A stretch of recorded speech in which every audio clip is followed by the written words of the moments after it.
Hello, and welcome back to the Dark Hours.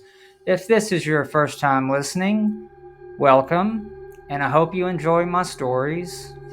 I'm John Nathan, and if you'll permit me, I'd like to be your personal storyteller in all things delightfully dark, terrifically terrifying, and fantastically frightening. So, if you're an avid fan of horror and horror sci fi, and if you are ready to have the best time of your life being scared, you have certainly found the right place. The dark hours are between midnight and 4 a.m. That's 4 short stories per season, and we will be uploading one story per week. I would like for you to think of this channel as your own private escape from the true horrors, the horrors of reality. I want you, my hopefully someday soon loyal listener, to take my world and make it your own. I would also like to take a moment and apologize for, it's been going on for almost, a month now. A month elapsed in uploading the next installment of the Dark Hours. I experienced some serious computer issues, but all has been rectified. Speaking of rectification, revenge seems to often accompany it. For some problems, rectification and revenge are the same thing. For example, in this next story, we follow a thief who finds himself at the end of both terms. I have entitled this story of revenge and rectification, The New Item.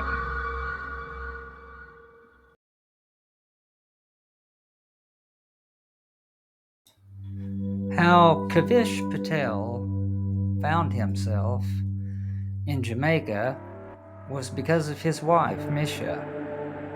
And despite the warnings given to them from their travel agent, Travis Gibbs, about staying near the touristy areas on account of some places being high in crime, she insisted they venture out a little further. The good shops are, the really good ones, are not on the tourist maps.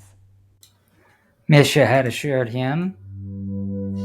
But Kavish was getting old. Hell, they both were getting old. He tried telling Misha that he didn't feel walking all over Jamaica would be good for their health. And what if they get attacked? Heaven forbid, but what if? Their sons and 2 daughters would be devastated. What he didn't understand just yet was that following his wife through streets throttled with refuse and throngs of people, and those with little stands on either side of the street, selling everything from trinkets to cheap jewelry, would, in the end, work out in his favor. The two walked side by side down a sidewalk behind the stands. In less than 30 yards or so, they reached an area where they could turn right and continue on the sidewalk, or keep going straight and cross the street. They decided to cross the street. As it stood, they could still find their way back to the other tourists, so long as they didn't venture much further. As they made it to the other side of the road, suddenly, Misha spotted what she had been searching for. There were dresses aplenty at this one stand, being sold by a lovely Jamaican woman who stood behind the counter.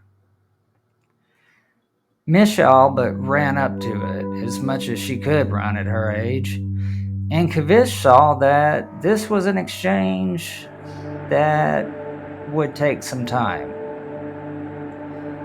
He knew his wife, and she loved to talk.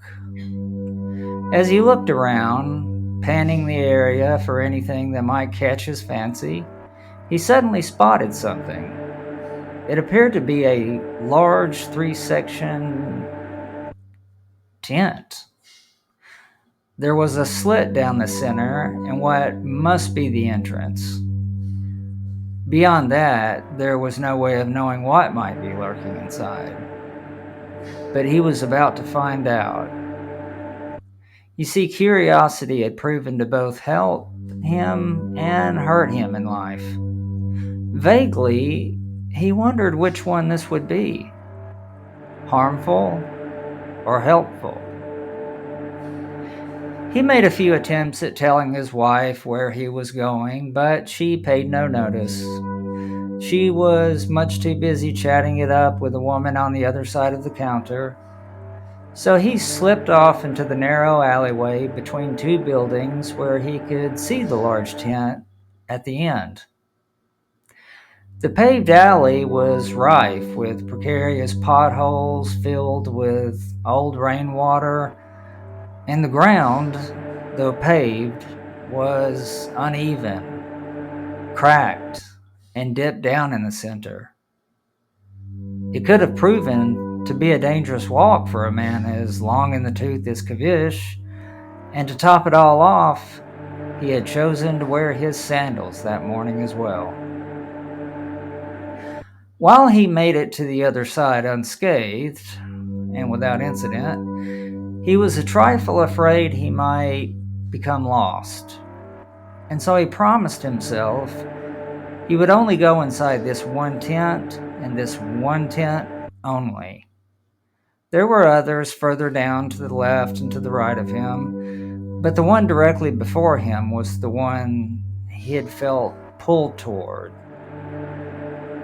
The slit down the center of the three-section tent did not provide much of a view inside the place.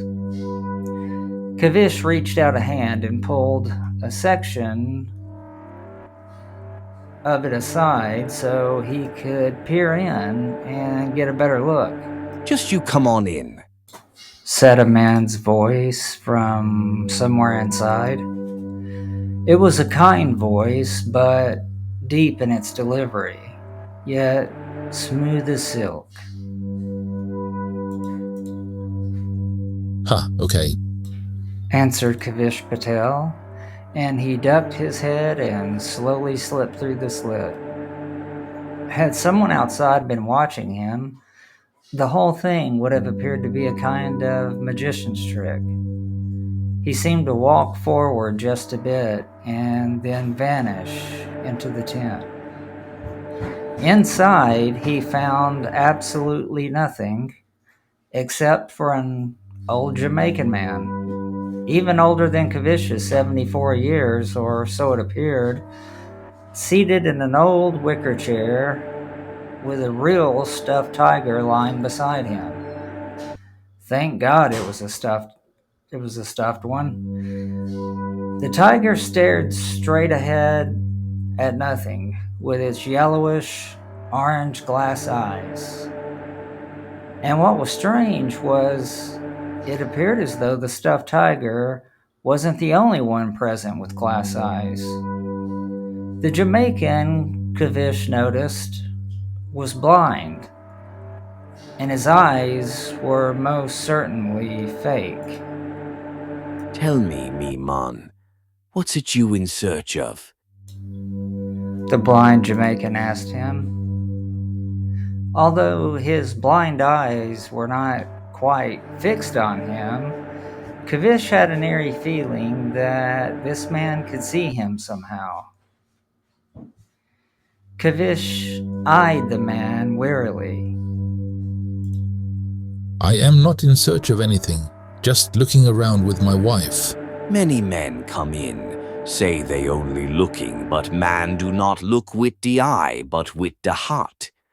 Din him come wanting, yes?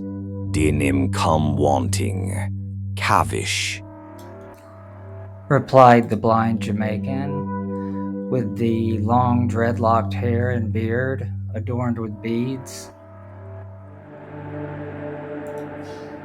Wait, how do you know my name?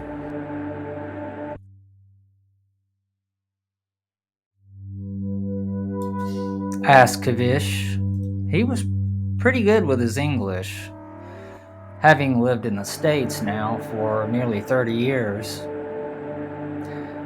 The Jamaican let out a deep laugh, revealing pearly white teeth, and his smile was both good-natured and creepy, somehow all at once.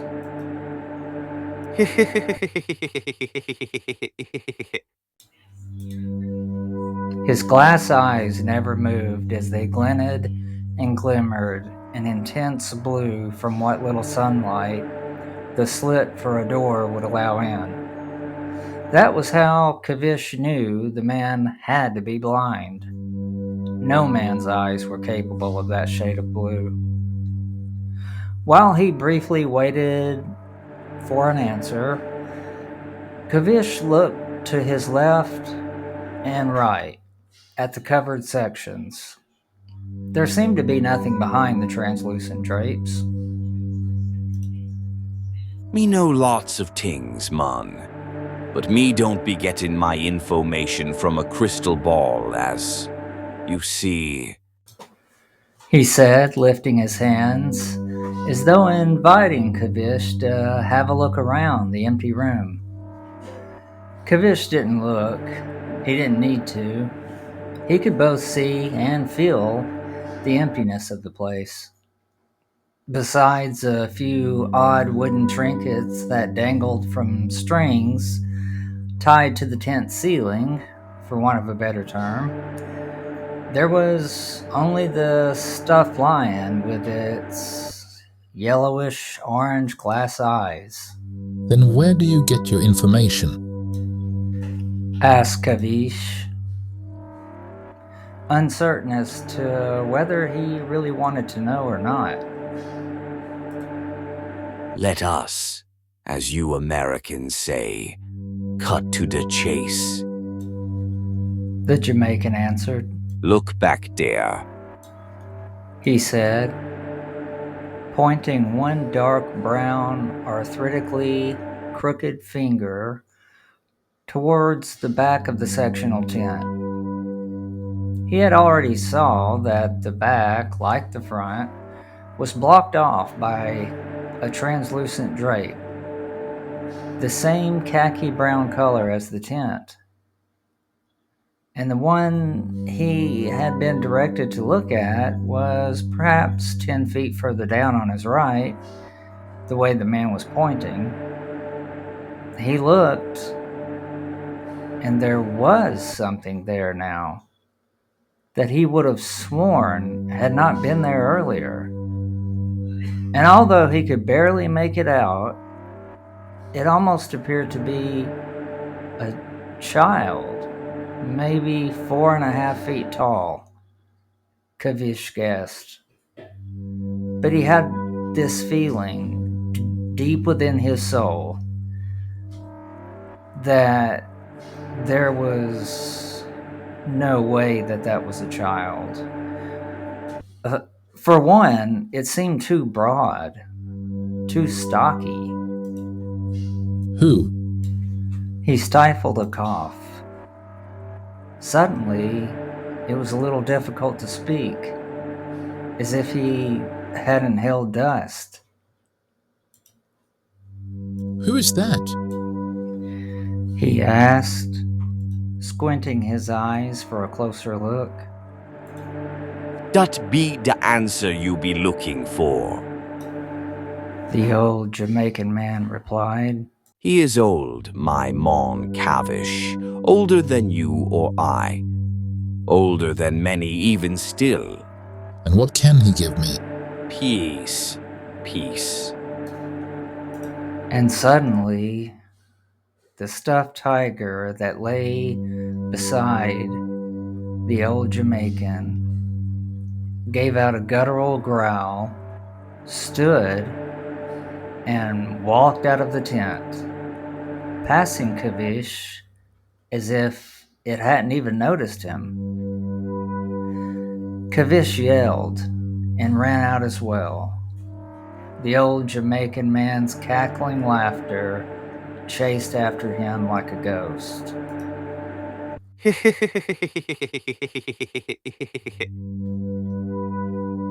and his heels as he ran down the alleyway, this time not being very careful at all. He only wanted to get as far away from the insanity that he possibly could. He wanted his wife, and to put whatever had just happened out of his memory for good. Maybe later he could convince himself that none of it had happened. After all, it was blistering hot outside. Perhaps he had hallucinated. But later that night, as Kavish and Misha lay in their hotel bed, her fast asleep and him wide awake, watching the leaf-shaped fan blades as they slowly spun, thinking about something that was impossible. Impossible or a very convincing trick. Although he had to admit that if anyone had lifted the tent behind the stuffed tiger and replaced it with a real one, no matter how slick they were, he would have seen.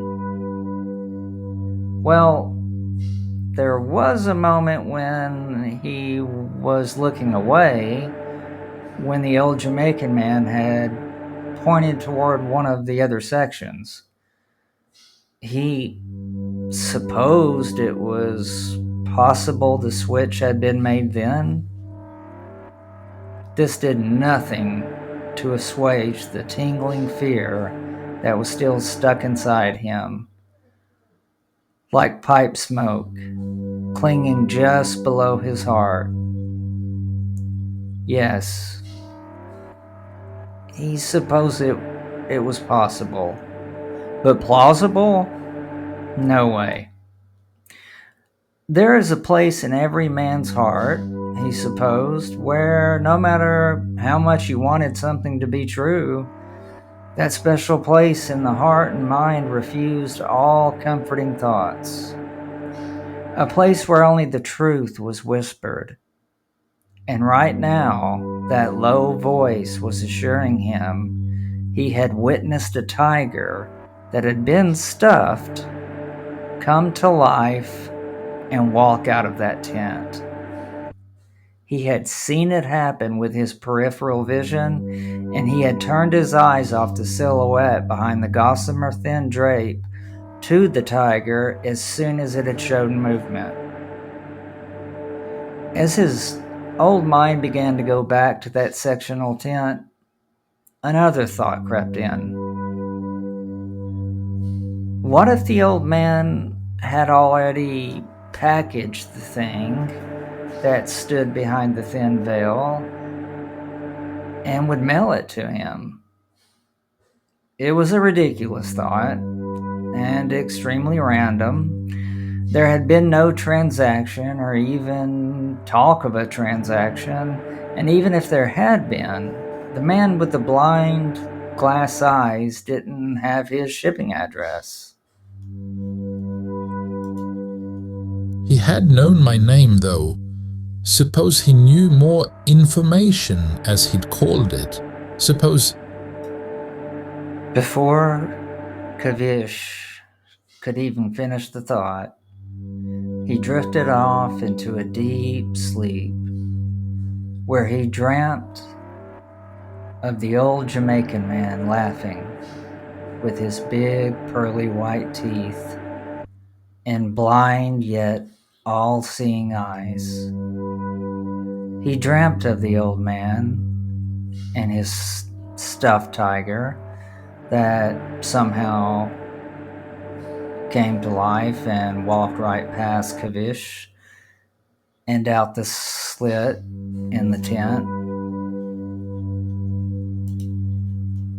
The hamaka of peace belong to you now, my friend Kavish.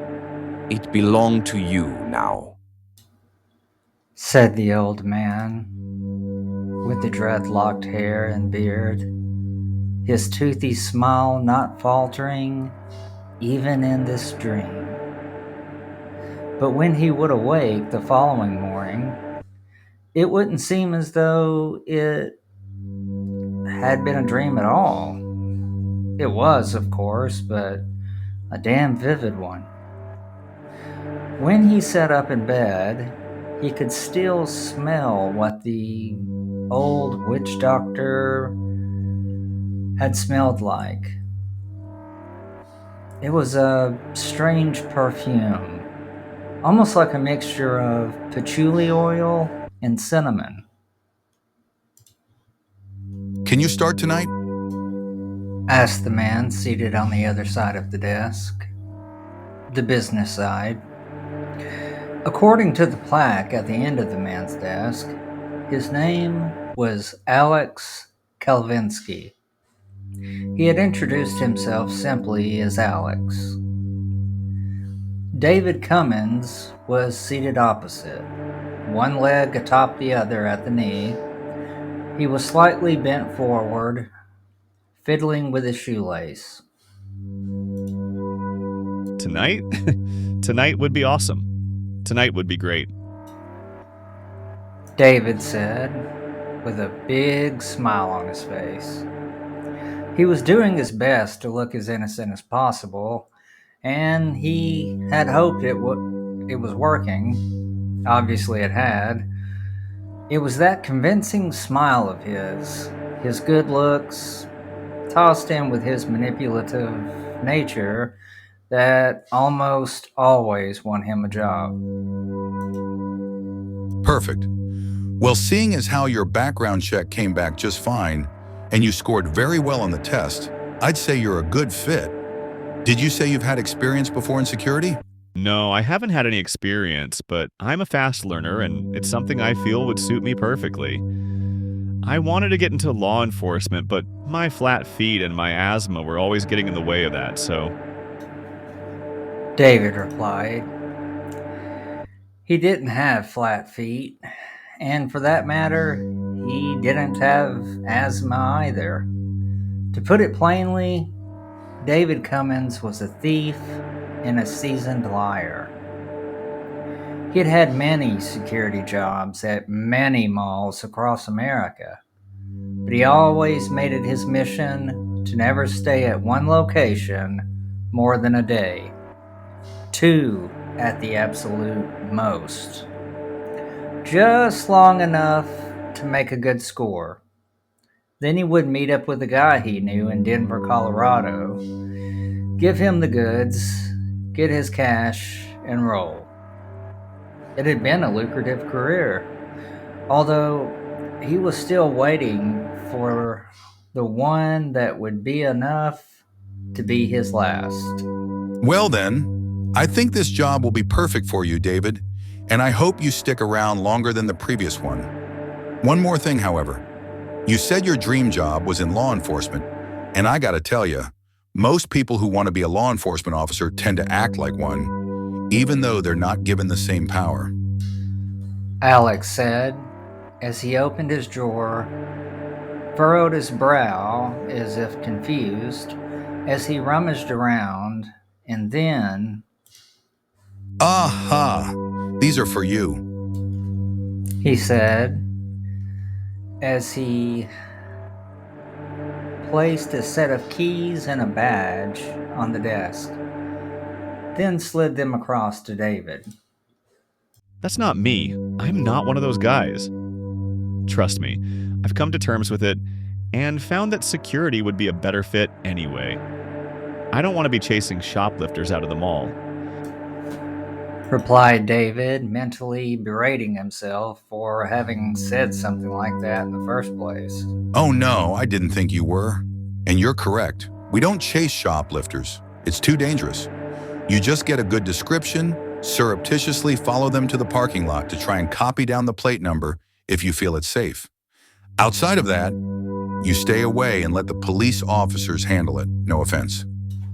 David slowly shook his head. None taken. He replied. Good. Now then, I have a couple more things for you. Alex said, as he opened a bottom drawer and reached inside.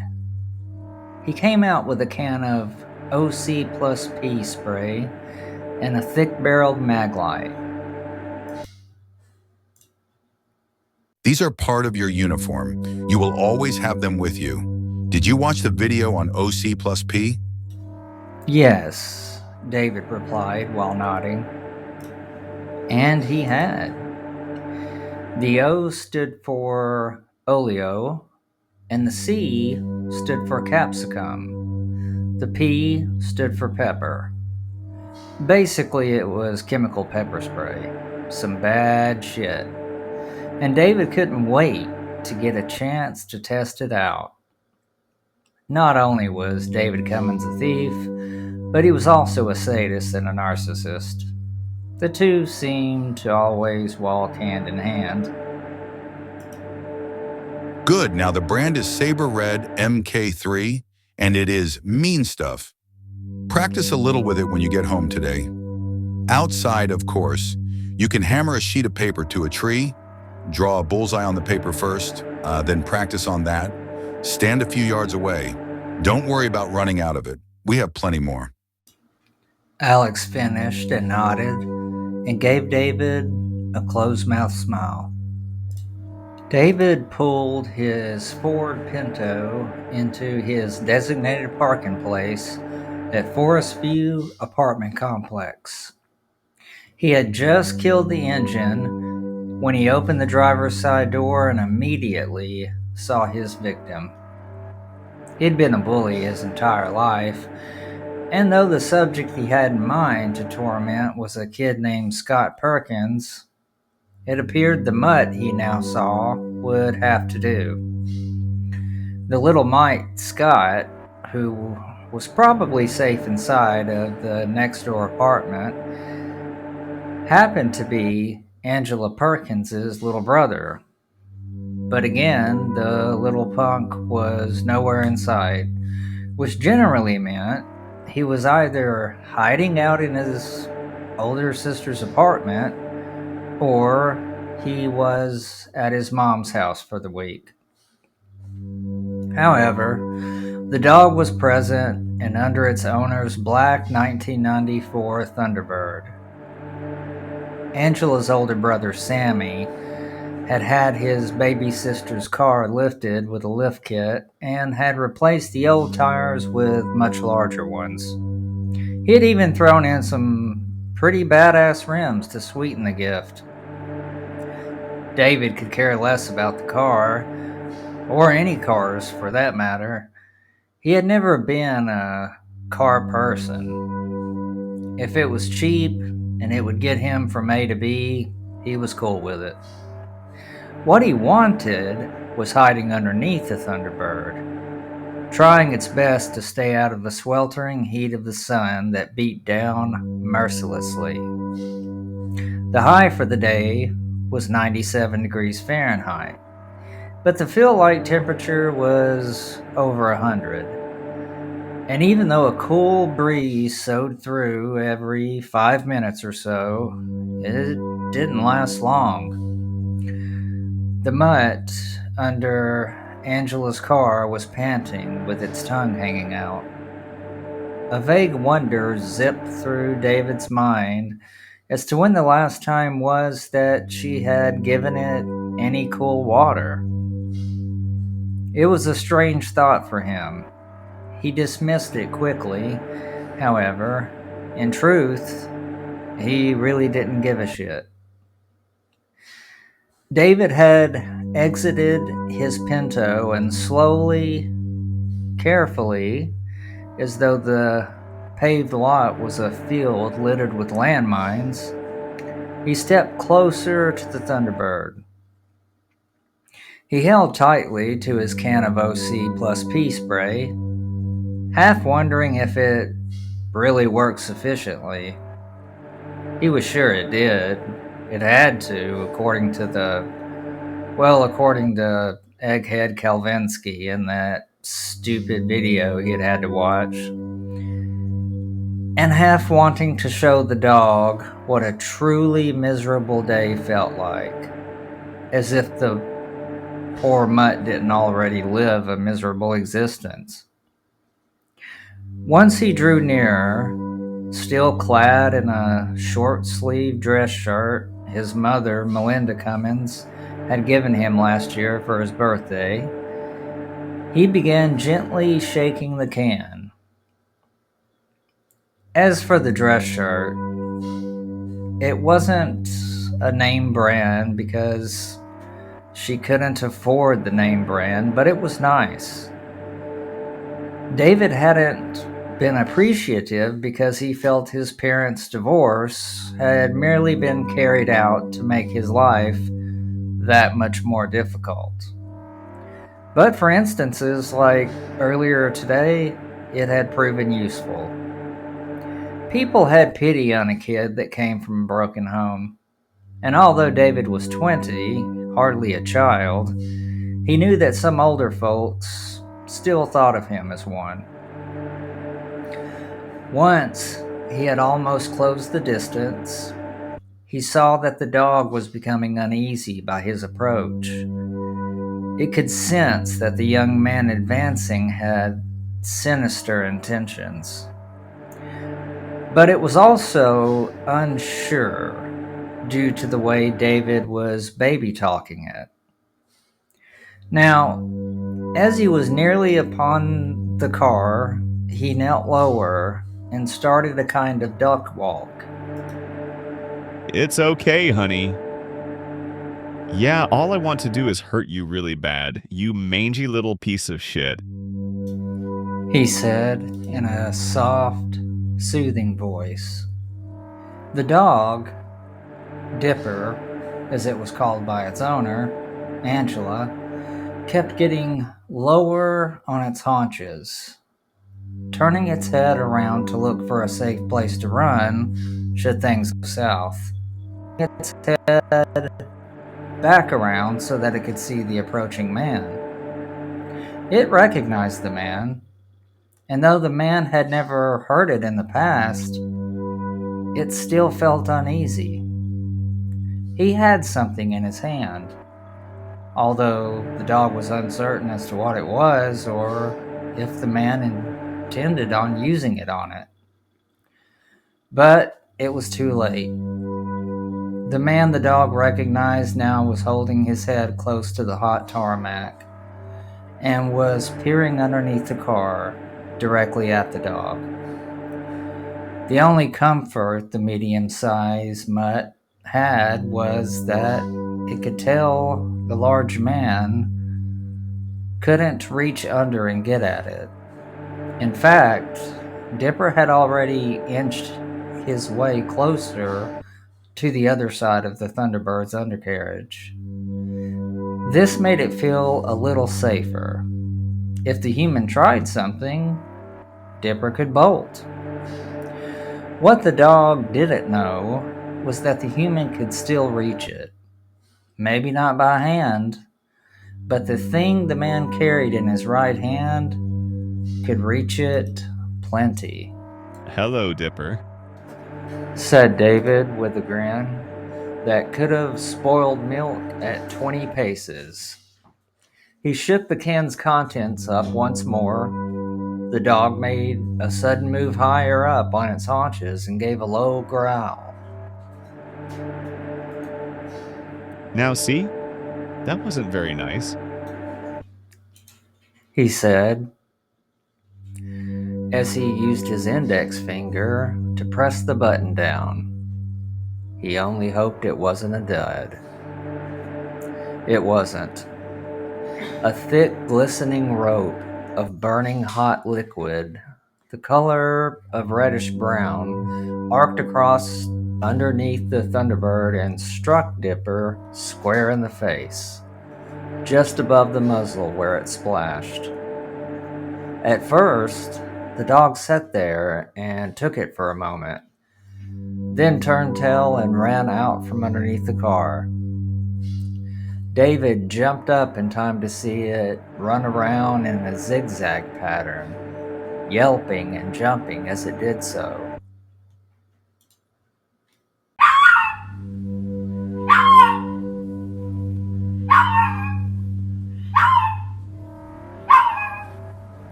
David almost doubled over in laughter.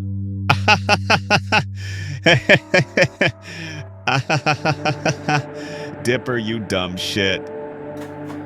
This was way better than a sheet of paper nailed to a stupid tree, he thought. He even walked around to the back of the vehicle so he could savor every moment. And man, was it worth it. Poor Dipper ran this way and that. It was painfully apparent that the mutt couldn't see. It stopped for a moment, still whining and yelping at the unbelievable pain that probably felt a lot like having its eyes burned out by acid. It even pawed at its eyes in a pointless attempt at ridding itself of whatever was eating its eyeballs out. What had the human sprayed it with? What on earth could cause such shocking pain? It had never felt anything like it before. David merely shook his head. It'll never figure me for a nice guy again, he thought, and that brought more gals of laughter. This had even been more fun than when he used to snipe the dog with his pre-charged pneumatic air rifle. It was a .25 caliber that packed one hell of a punch. Even on the lowest setting, he had to settle for a hind leg shot. He didn't wish to kill Dipper. That would have made Angela furious. And David kind of had a crush on Angela. It was time to retreat into his own digs before the young woman in question came out of her apartment to see what all the cacophony surrounding her Dipper was about. And as soon as David was safe behind his apartment door, he heard her open her door. And later, he heard her loud protests as to who could have possibly committed such an evil act. She must have smelled the pepper spray and knew. And if there was one person capable of dealing out such a dastardly deed, it was David Cummins. Immediately, she was pounding on his door, yelling things like, I see your shitty car parked out here, David. I know it was you. What did you spray Dipper with? He had mere seconds to think before Angela called the police. He jerked off his shirt, kicked off his shoes, and pulled off his jeans. Now he was in nothing but his boxer shorts. He messed up his shoulder-length black hair, and then he opened the door. His eyes squinted against the sun. I just woke up. He tried his best to sound groggy and grumpy, like a person that had just woken up. What do you want, Angela? She gave him a sideways look, as if to say, I know it was you, you evil bastard. I might not be able to prove it, David, but you did something to Dipper. You sprayed him with something like pepper spray. I can smell it on him. I swear I did not. I don't even own pepper spray. That shit's for chicks. Besides, I've been asleep, like I said. I started a new job at Mountain View Mall. It's night shift, so I sleep during the day. Angela tried to peek into his apartment, but it was much too dark, and David only had the door open enough for her to be able to see him. She crossed her arms and gave a sound, as if to say she didn't believe a word he said. But she didn't entirely disbelieve him either. David Cummins was very convincing. Well, if it was you, you're one sick human being, if you could even be called that. And with a parting gift, she swung around, nearly hitting him in the face with her ponytail, then walked down the 3 concrete steps and back from where she had come from. Kavish Patel had been patiently waiting for his new item. He'd been waiting about a week. Ever since he and Misha had gotten back from their trip to Jamaica, he'd been dreaming of the old man in the sectional tent, the witch doctor. Although he wasn't sure if the tiger had been real, it sure had been in his dreams, and that gossamer drape he had seen the figure behind, the one that wasn't there and then was. He knew there had never been an exchange. He'd simply run away. In his dreams, however, the old man had come to him and had told him his item was on the way, the one that promised peace. Every single night this dream came to him until he started believing it. Ever since, he had been looking forward to its arrival, as strange as that was, as though he had purchased it. In a way, he was beginning to wonder if he had. And finally, when he showed up to work one morning, there was a ring at the front door where he received all his shipments. It was a side door, almost like an emergency exit. He'd been bent over next week's schedule, completely engrossed, when the loud chime had come. Normally, his shipments arrived a few hours after opening, but not this morning.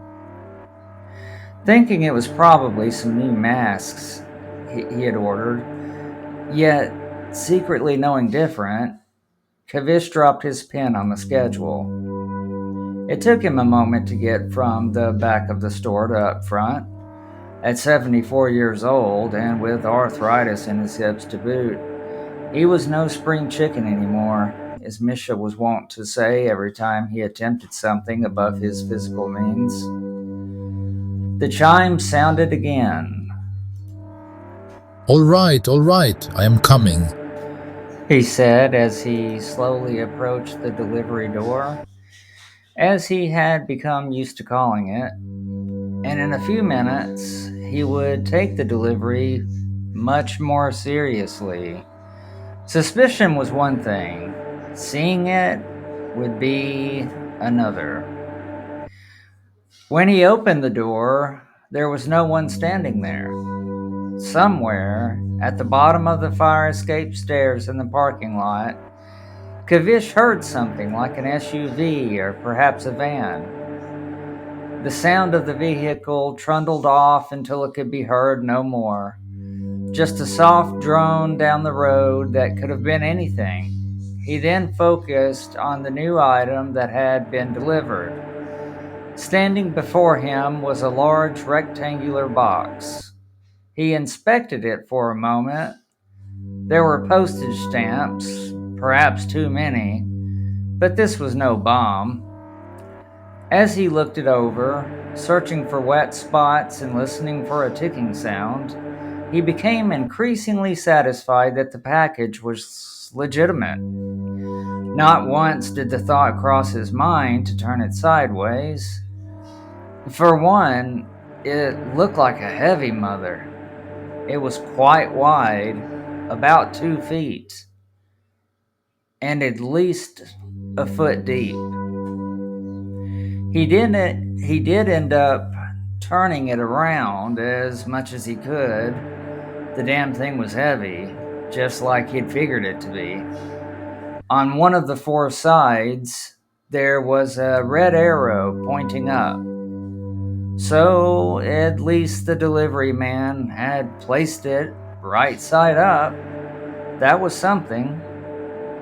Normally the delivery guys could give 2 craps about how they placed the packages, but then they had always remained there with the package or packages because there was always something to sign.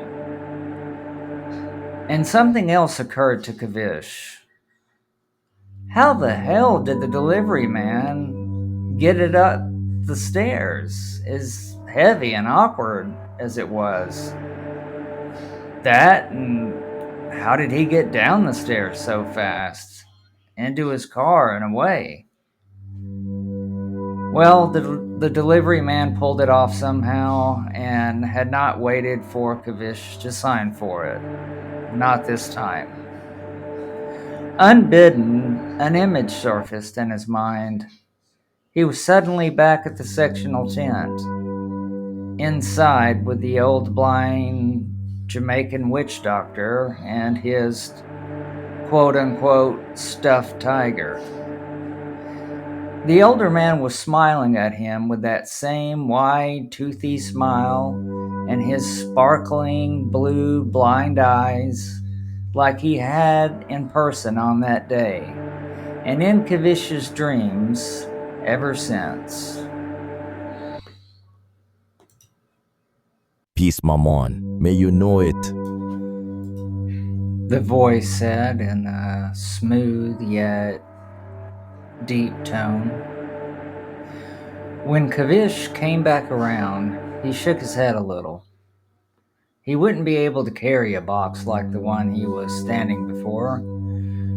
For one, it was far too heavy. When he had grabbed the sides and turned it, he had done so with his every sinew, feeling as if his muscles would tear and his tendons break. He guessed it weighed about 200 pounds, maybe even more. In the back storeroom, he had a dolly. He went and fetched it. He was seated in his chair behind the counter with one of his hands resting atop the box. He was completely perplexed and almost wanted to laugh at himself. Laugh the way that old witch doctor had laughed, although he feared if he did so, he might just go crazy. Was this indeed the figure that had been standing on the other side of that khaki veil? There was only one way to find out.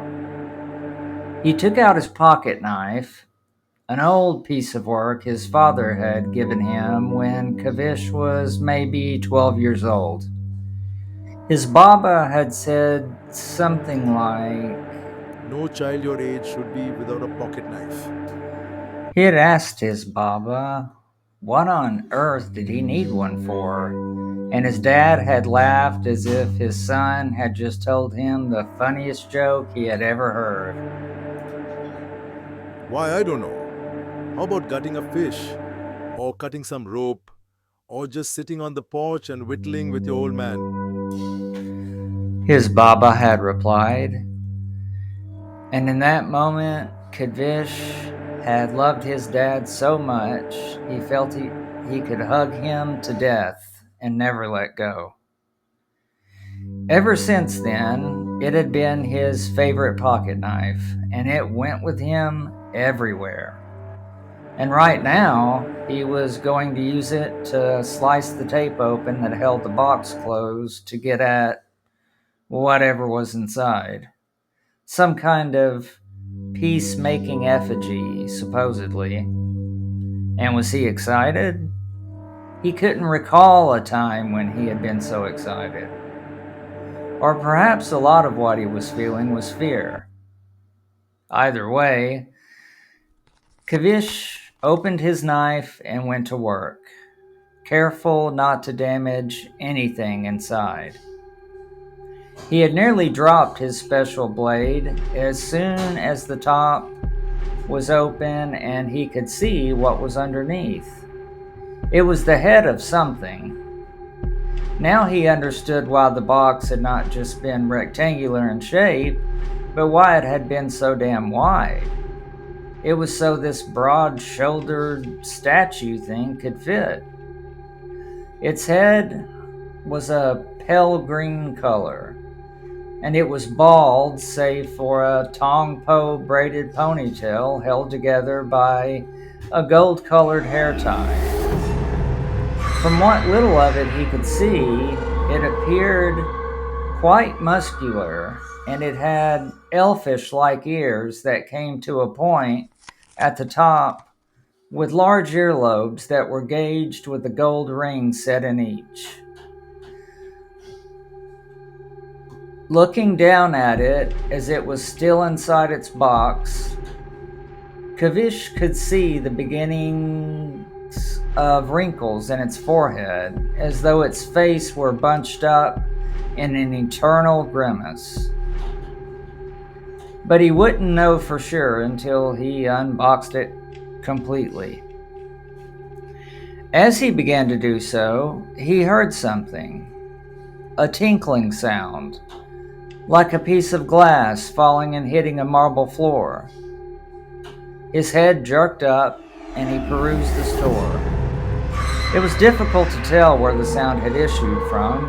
It could have been close or far away.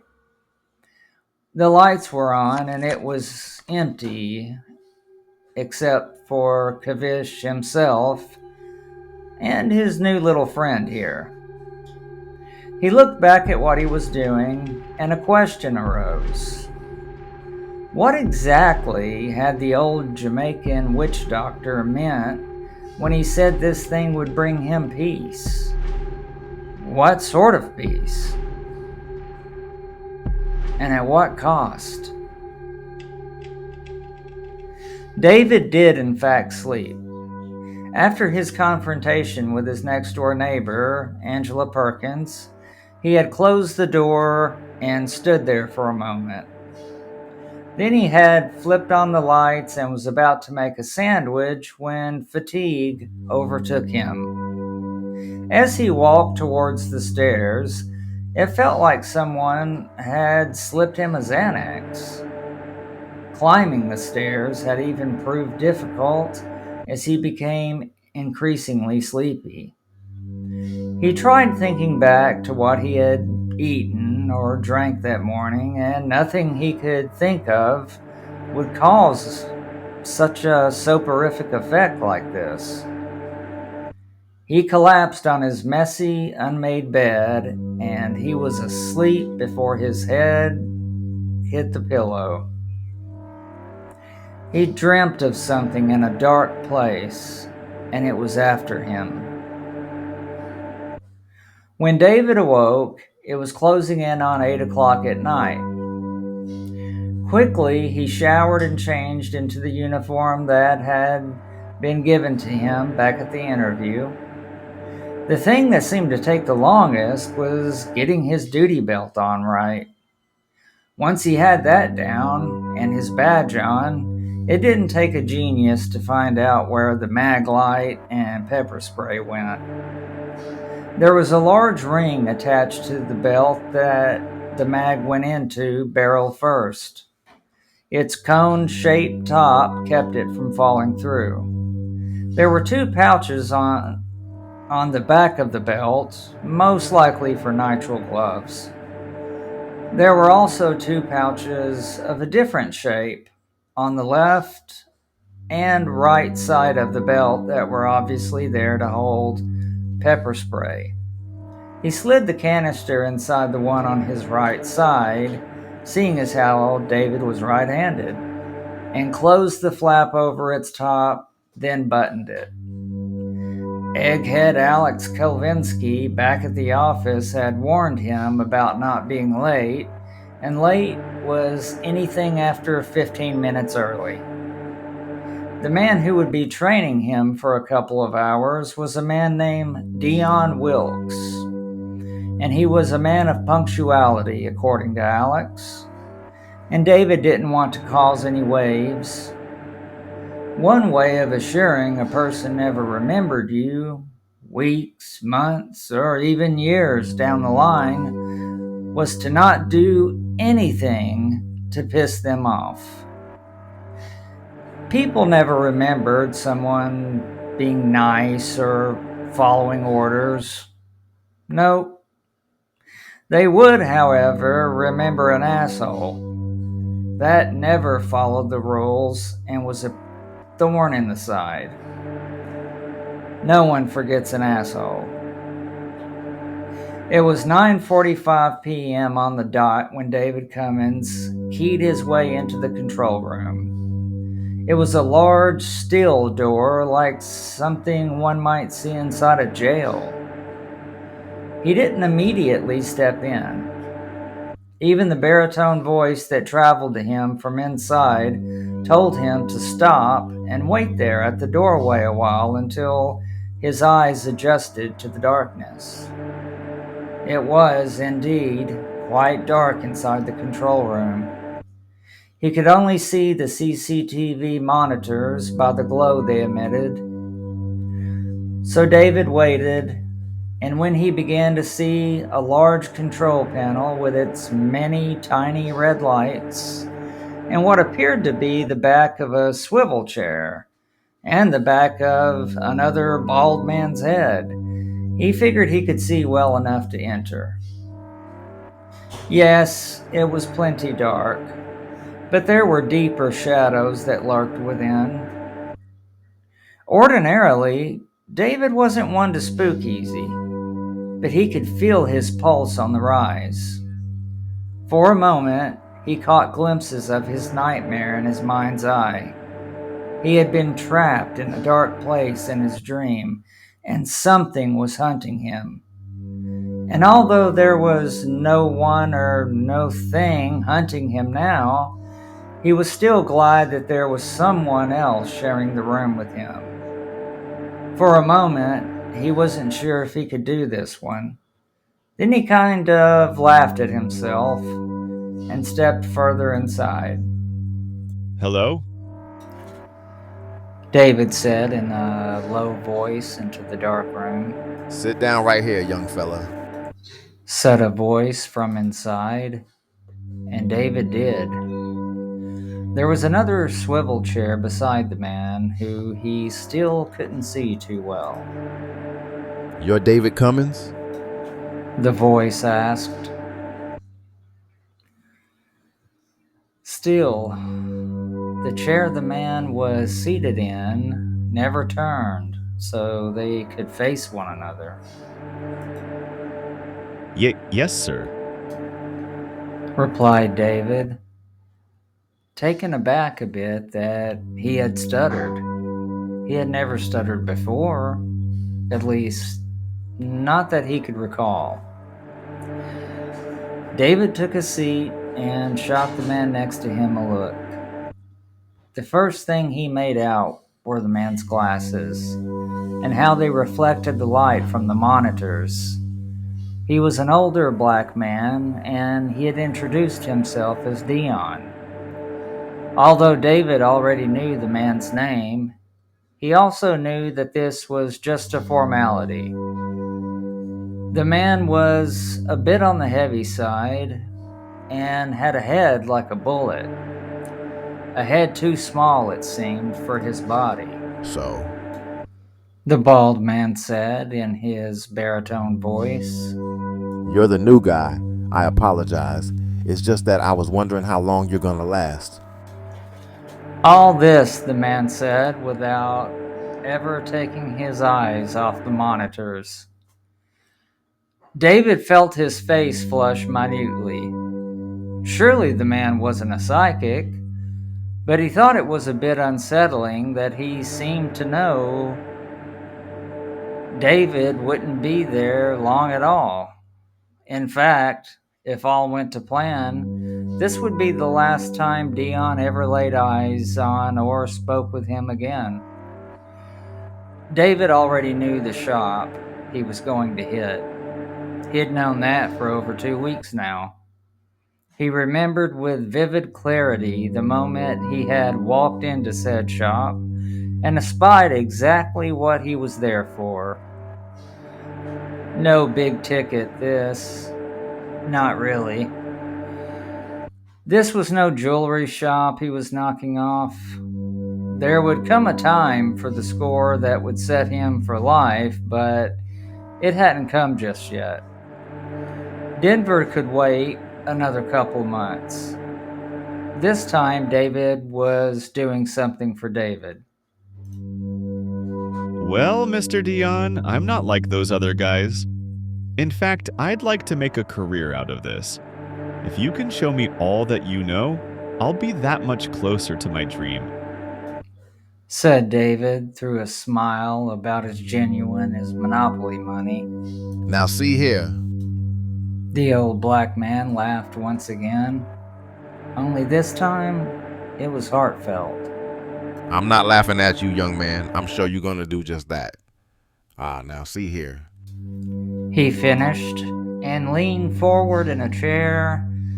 David was shocked, could hold up under such pressure. Finally, his eyes had become completely adjusted. I do believe you're in this for the long haul, David. I can sense that about you. You strike me as a young man who, when he really wants something, he takes it. Oh, if you only knew how right you are, David thought. But what he said was, You're a very good judge of character, Mr. Dion. Dion shook his tiny bullet head so fast his glasses nearly flew off. Now see here. He said again and laughed a little more. You gonna have to quit it with that Mr. shit. Don't like it. I ain't no Mr., just Dion. That okay with you? This time, David didn't speak. He only nodded. Good. Now listen close, cause this here is a crash course. Dion showed him some things on the master control panel and showed him what all the buttons meant.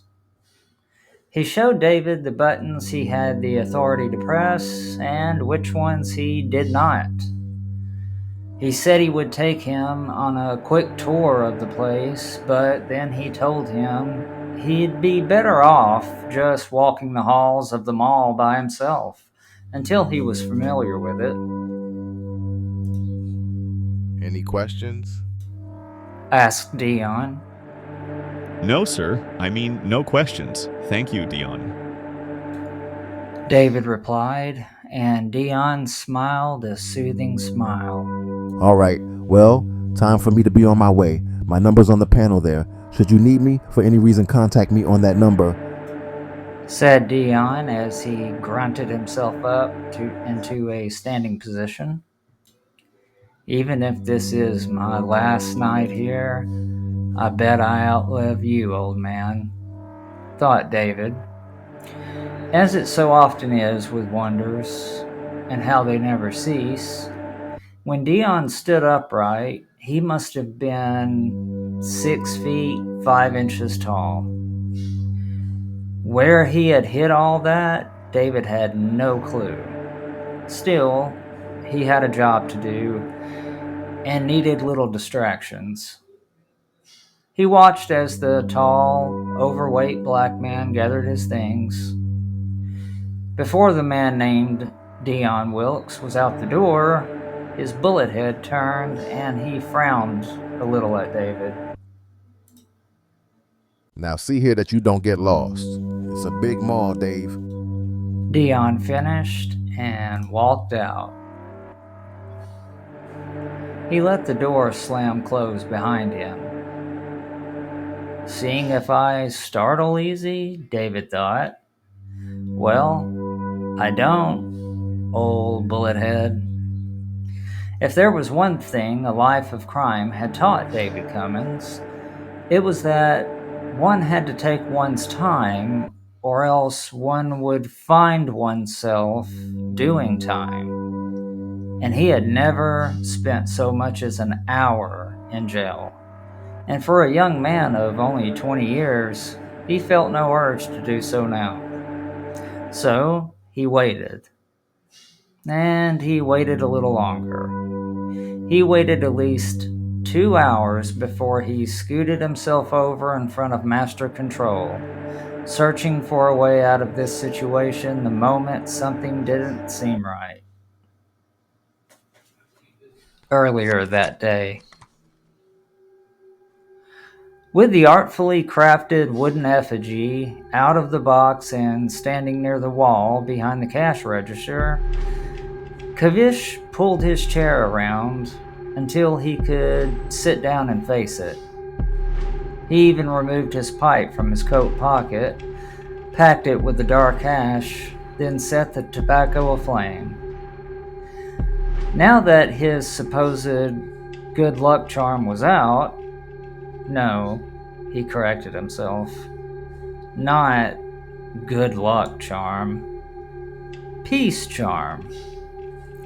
He wanted to sit back, smoke his pipe, and have a close look at it, study it a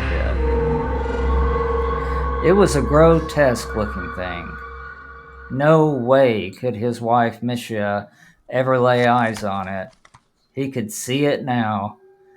Misha walking into the store, only to see this wooden thing that looked as if it might have jumped out of some horrific nightmare and keel over from a cataclysmic heart attack. Kavish would never be able to forgive himself. Its head was the size of a man's. It was bald, save that one circular area further back on its head where its hair had been braided into a ponytail.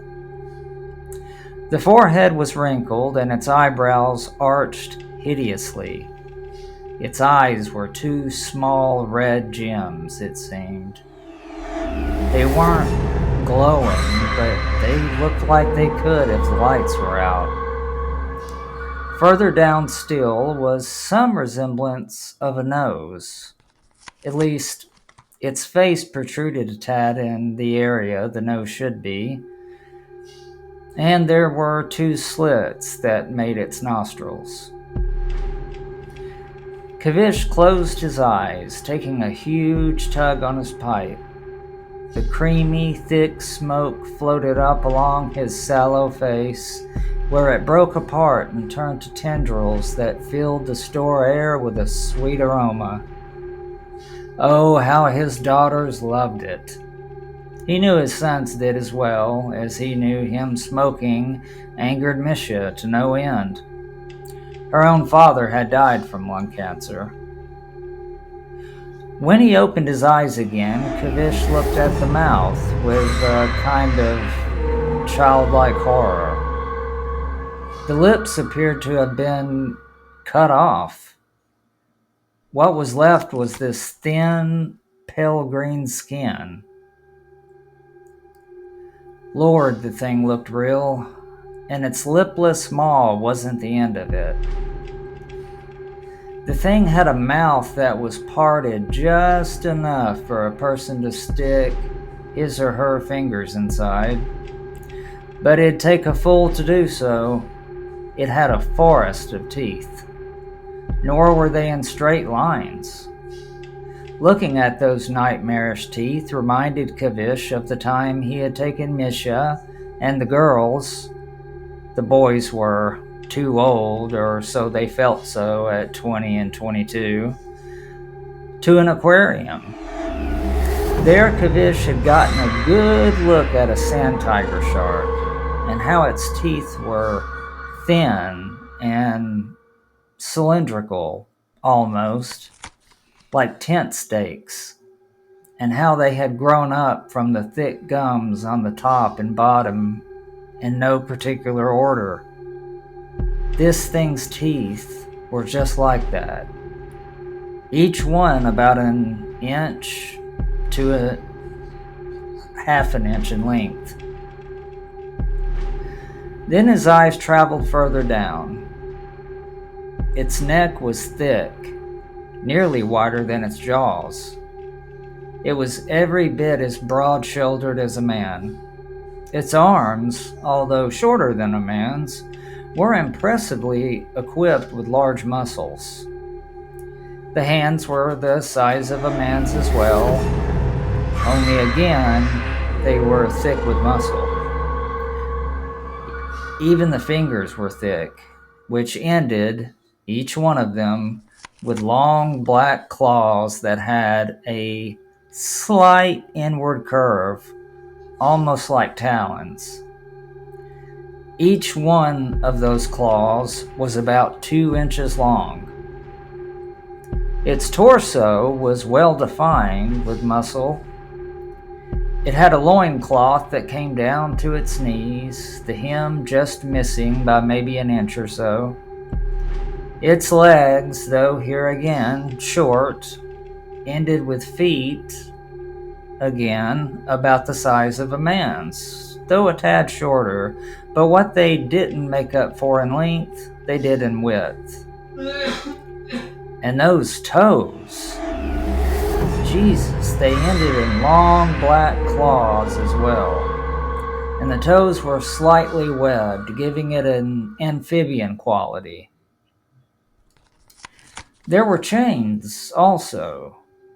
Its ankles were shackled, and a chain ran up to its hands, which were held close together by what appeared to be long ago handcuffs. All of it was very rusted. He recalled there being a sound earlier, a tinkling sound. Kavish stood, pipe in hand, and walked over to where the wooden effigy stood in its rusted chains. It was then that he felt of the shackles. Damned if they didn't feel real. Whatever artist had been at work here, he or she was bound at getting the sculpture to look intensely authentic. Kavish set his pipe down on the counter and began rummaging around inside the box the thing had come in. And although he had neglected it the first time around, in too much hurry to get it out so he could see it, like a child might do a Christmas present, he supposed. There was indeed something inside. Right there, yes. At the bottom was a brown envelope. No wonder he'd missed it earlier. It was the same brown color as the box. Inside was a key. Just one. And there was a sheet of paper that was entitled Instructions. Congratulations on your new item. As you may have noticed, the teeth and claws are quite sharp. Please use caution when handling this item. The teeth have been constructed of white acrylic and are razor sharp and very adamant. The claws are made of animal bone and acrylic painted black, making them both extremely strong as well as extremely sharp. In closing, you should have noticed you have been given a single key. Do not lose this key, under any circumstances. And you must not unlock the chains this item is bound with. Not for any reason. Should you fail these two orders, you will be visited by a certain agency that handles these matters. Also, if the chains are removed, you must speak aloud the following. The warning gave some kind of incantation that was written in a language Kavish was not familiar with. Even still, he made a mental note to study and memorize it just in case. No matter how mad it all sounded, he was, after all, a logical man, but there was something that tickled his memory. Some story that had been told to him by his Amma, his mother. Though he couldn't quite recall what she had told him in its entirety, ergo Kavish Patel was also a man of superstition, as was his Amma. And now that he thought of it, his Baba, his father, as well. On another level, Kavish was perplexed. If this was in fact the statue he had vaguely seen behind the translucent drape in that tent, then why all the warnings? I don't know, Kavish, he thought. Why did the fake tiger come to life with a roar and trot away right by you and out of the tent? How did the silhouette of this statue that had not been there one moment only appear not long afterwards? That did not happen. Kavish raised his voice a tad while pointing a finger at the wooden effigy with the forest of razor-sharp teeth and claws. You hear me? He yelled as he turned around, looked at the ceiling, and waved his fist as though the Jamaican witch doctor could hear him. Dreamt it. Yes, Lord, dreamt it all. Only when he looked back at what almost looked like an evil, toothy grin that nearly touched each of its ears, faintly reminding him of the grim grin the old Jamaican man had given Kavish, only far more terrifying. Its mouth was absolutely cavernous, and its burning red eyes seemed full of nothing but malice and savagery. Primitive savagery. Those red eyes smaller than a man's, but only by a little, said that he hadn't dreamt it at all. But my goodness, what hatred sprang from those red orbs. Kavish tried to think of a time he'd felt such vicious balefulness from someone's eyes and came up empty-handed. Still, it was his now, and he had to do something with it before opening. Already the mall was beginning to buzz with people either walking the mall for exercise or waiting for a shop to open. Soon they'd be lined up outside the gate of his. People loved the scary stuff, and not just on Halloween. Kavish Patel provided them with year-round frights with his shop, Mask, Scare, Aid, a play off words. His eldest daughter had given him the idea. Later that night, the control room was a lonely place to be. David could see how there was a high turnover rate. Hell, for all he knew, there were others doing the exact same thing he was. After all, it was easy to think of. Who knew how many people just like him were giving diamonds and gold to old Jeff? The man never gave his surname, and even his first name was probably a fake in Colorado. The real question was, did it matter? No, David Cummins decided. It didn't matter at all. And standing stock still, looking at cameras that showed nothing but the interior of a mall wasn't going to change things. Sure, Jeff had praised David for the idea, making Dave believe he was the only horse Jeff had running in this race. Now that he was older, he could just see Jeff hanging up the phone, only to pick it back up again and contact God only knew who else, filling them in on an idea he would undoubtedly say was his own. Finally, David worked up the nerve to leave the control room. This would be the easiest job he had ever pulled. Not only did he know how to get to the shop he now had access to, but he also knew where the two items he wanted so badly were located within said shop. It had already been a couple of weeks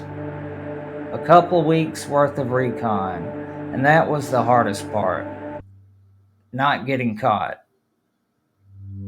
Usually, these store owners were good with faces, and even though he had worn a hoodie, a different color one for each different day, the abhorrent old-timer had made him anyway.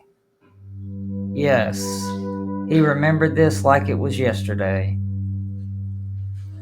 2 weeks earlier. David had had no intentions of doing a job at this mall. As soon as he'd crossed the threshold, something just didn't seem right. This was one of those establishments that had business selectmen whose idea on profit lay not with how much they sold, although naturally that was extremely important, but the way to profit, and profit big, was to have very little loss and a few budget cuts.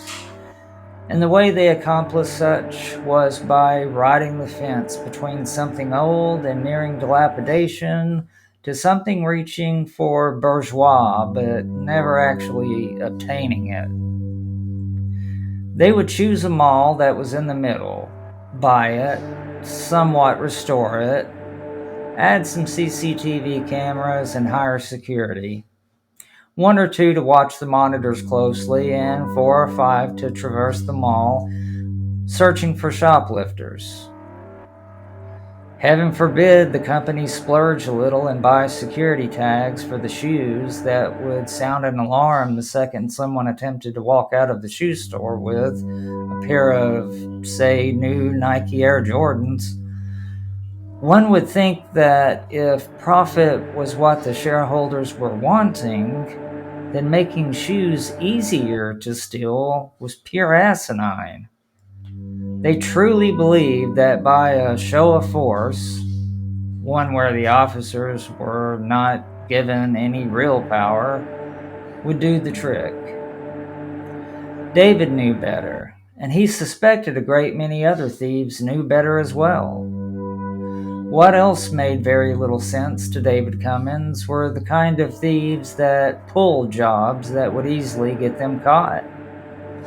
He'd been in those shoe stores, and none of them, not one, had any alarm tags or paint tags, the latter being the coolest in his opinion.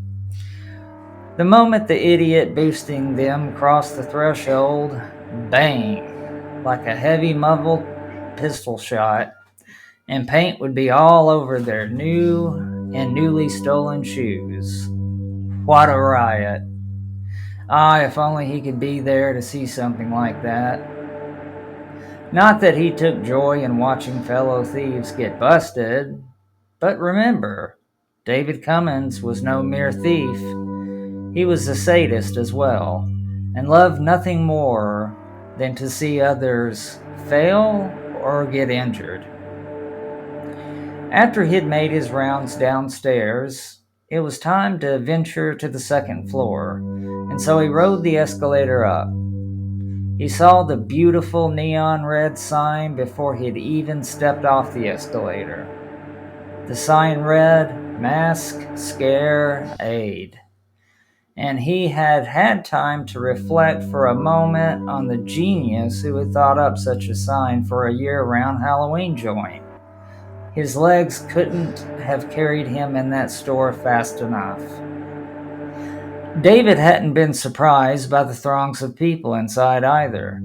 He didn't blame them any more than he believed he was the only person in the world who loved horror and horror sci-fi. Once inside, it hadn't taken him long to find the perfect mask, or masks, rather. All the good, expensive stuff was on the top shelf, just as it is with alcohol. If you want the good stuff, just look up. He hadn't been in the store for 10 minutes when he spotted the Michael Myers and Pinhead masks, and by God were they beautiful. With a pole and a hook attached to the end of it, he knew the shopkeeper would have in the back somewhere, or perhaps behind the counter.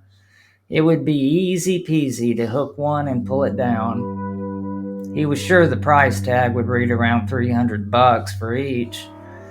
He really didn't give a damn, seeing as how he would be getting them on a major discount, 100% off. It was his last visit to Masquerade, however, that would have him second-guessing. He'd come in again to look at the masks. Well, that hadn't been the real reason. The actual cause for him visiting the store for like the 5th or 6th time during those 2 weeks was to gather information on where everything was. He'd faked a conversation with the proprietor as to how much the Pennywise mask was. The man he spoke to was from India. He was tall with dark brown skin, and man was he skinny. His flesh seemed to hang from the bones in his arms. His face was gaunt. It had a sunken in look to it, like someone had taken skin and stretched it over a skull. His eyes were deep set and brown. The old man looked tired and ready for the day to end. David could almost sympathize. He had once worked a straight job as a construction worker before figuring out he could make twice, almost 3 times as much by stealing.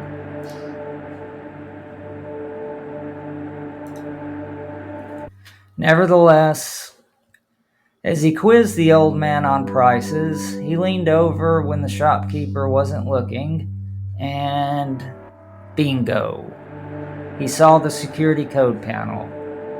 As soon as he was satisfied, he told the old man, "Never mind, I think I'll go with something else. Forgot my wallet at the house too, so I'll have to come back tomorrow, blah blah blah." Then he turned around and had left. As he was just about to walk out the exit, the old man had said something to him. He couldn't make it out, and so he had turned back around to ask the old man what it was he had said. But the counter was now swarmed with buyers, and again, he had not given a shit anyway. Present night. It didn't matter what the old man had said. Something about how one day he, David, would regret something. But it didn't matter. He was now walking the familiar hallways. The sound of his high-gloss uniform shoes made clopping sounds that echoed through the massive building.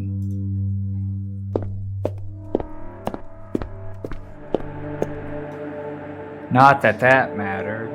He was the only one there, so his footfalls could make all the noise they wanted. He was on his way to the escalators. They would be turned off by now, but so what? He'd just have to climb them like stairs. Part of him always loathed escalators to begin with. He had heard too many horror stories about them malfunctioning. The mall was deathly quiet, and the main lights were turned off. There were a few emergency lights on, but they did very little to lighten the halls. There was a skylight above that the moon shone down through, illuminating the already eerie hallway, making it all the more creepy. Thank God David was a man with little to no imagination. Otherwise, he would probably have chickened out, and he knew it.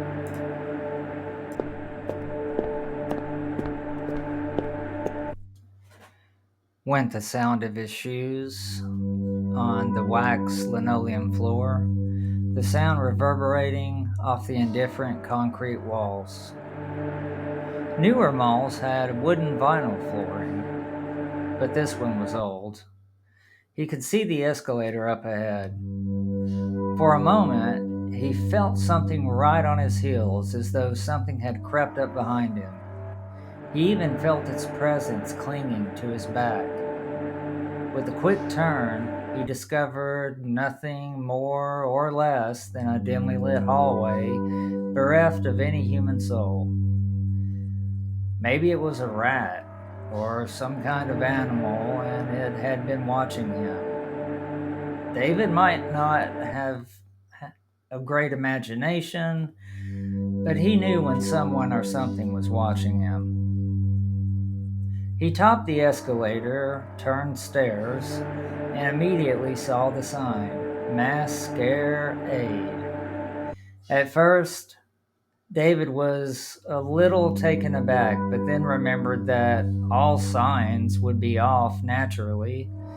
But even in its dull lettering, it was still beautiful. Knelt on one knee, keyring in hand, David fumbled around for the right one. It was trial and error, but he found it. and it slid right in as if it had been dipped in butter, Pam, or WD-40. He found he had to push the gate down to get the latch to pull back from the little bar in the floor the latch slid under.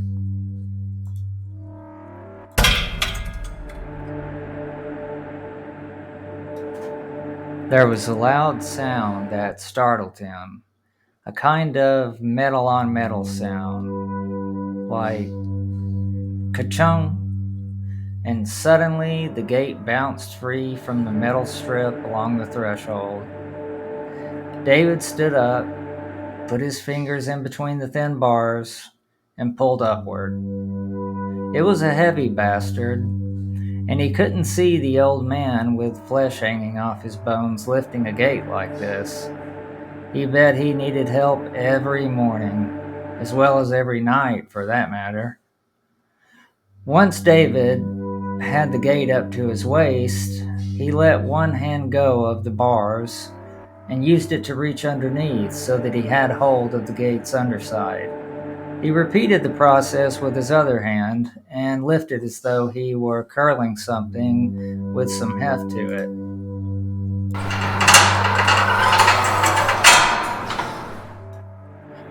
David was by no means a weakling. He was quite muscular for a young man of only 20 years. And once he had the bottom of the gate level with his face, it became easier until something up top pulled the gate up the rest of the way. Meanwhile, he knew he had scant seconds to get to the alarm panel before it issued a silent alarm that would alert the police.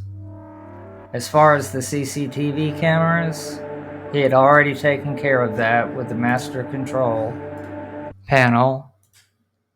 He put the cameras inside the store, as well as the ones on the second floor that aimed at the store, on a loop, so that if someone went back to look later, they would see that nothing had happened all night. That would be until they looked at the timestamp, then they would have figured it out. But by then, David Cummins would be gone with the wind. Rather than running around the counter, he was young and adroit enough to jump the counter, and as he landed on the other side, was now facing the panel. He opened it up and put in 4 easy numbers, then hit enter. The blinking of the alarm suddenly stopped. David stood there for a moment, bent over at the waist, his hands on his knees to hold him up while he caught his breath. He really needed to start running again. Even Jeff in Denver had scolded him on the subject. If you want to be a good thief and make lots of money in this game, you got to keep yourself in shape, man. What if you get caught? He nodded, as if Jeff were right there with him. But he wasn't.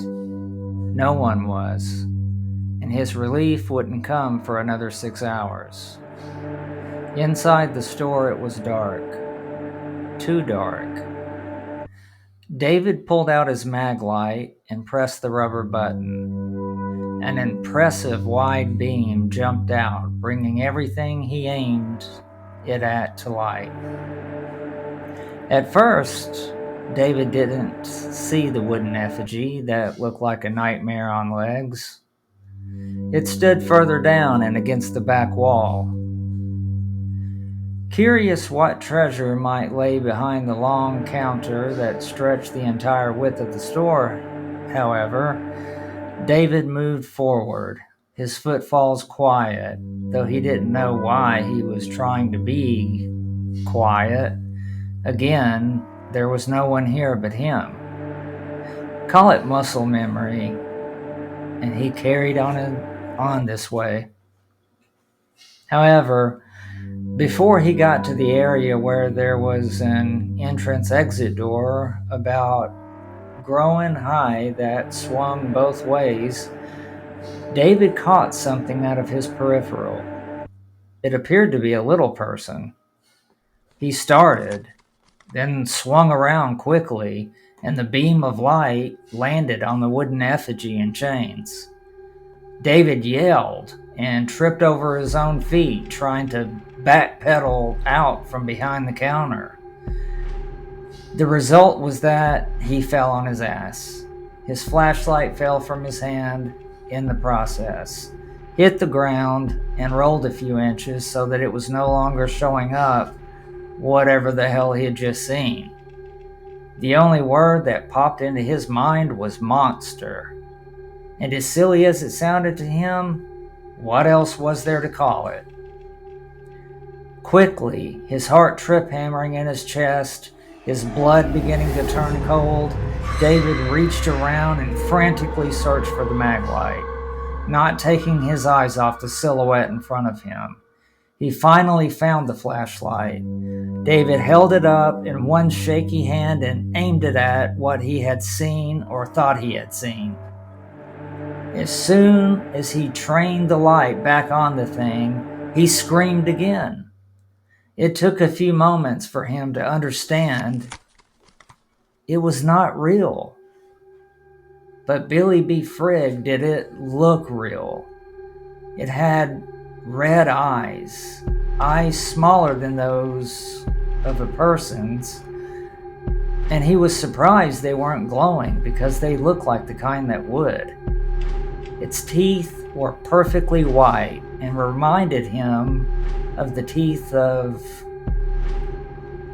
a goblin shark, maybe, sticking out in irregular points. It was the scariest damn thing he had ever seen in his life. It had claws at the end of its fat sausage fingers, and the feet were the same, only the feet looked to be webbed a bit at the toes, and it was bald. But the thing's baldness was not that upsetting, although it did lend a certain edge to its ferocious image. What David couldn't bring himself to stop staring at were those eyes. Eyes filled with a kind of malice he could feel in his soul. And those teeth, my God. And the damn thing's muscular physique along with its black claws. The whole thing was the most terrifying doll he had ever seen or would again. Unless he stole it. He carefully pulled himself together and got to his feet, using the counter for a little support. It really busted out bad. He may have even broken his tailbone, or ass bone as he would have called it. Now that he was standing, he could make out something else. The damn thing had a braided ponytail, though he could hardly see it because he was too far away. After he had had a few moments to process what he was looking at, he slowly approached it. David Cummins might not have much of an imagination, but this thing didn't require him to. It provided all the fear one could muster in its raw design. Its skin was a pale green. If it was some kind of skin-like material, for all David knew, it was made of plastic or wood. If the latter, hats off to the bull that spent countless hours perfecting, well, he supposed it all mattered on the owner. Masterpiece or nightmare, maybe both.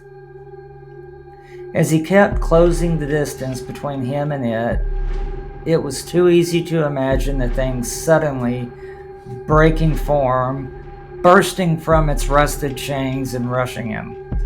Those jaws opening and closing with loud pops, strings of saliva hanging from the corners of its jaws, those red eyes coming to life, burning and fixing him in a trance he wouldn't be able to pull himself out of.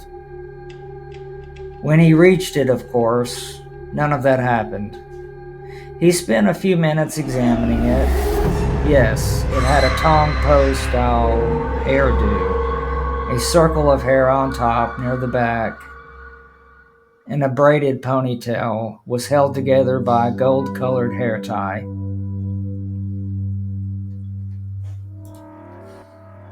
Well, hello there, good buddy. David said with a smile. You really scared me, you little shit. Against his better judgment, David extended his left hand towards its slightly open maw. There was plenty of space to put his whole hand in the thing's mouth. It was enormous. But those teeth, that wasn't exactly his objective. He did, however, want to feel the teeth, find out if they were made of rubber or something more adamant.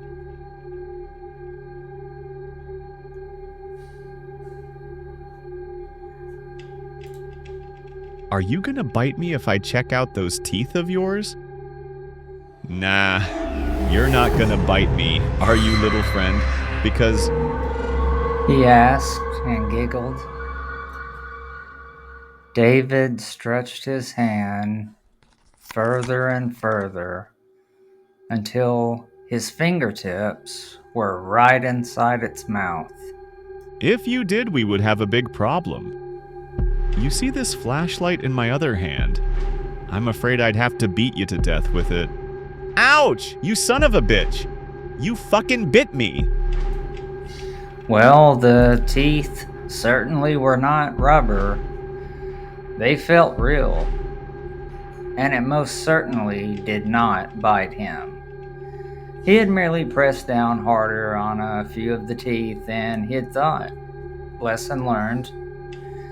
One couldn't get careless with it, that was for sure. He looked down at his fingers and pointed the flashlight on them. He was bleeding pretty good.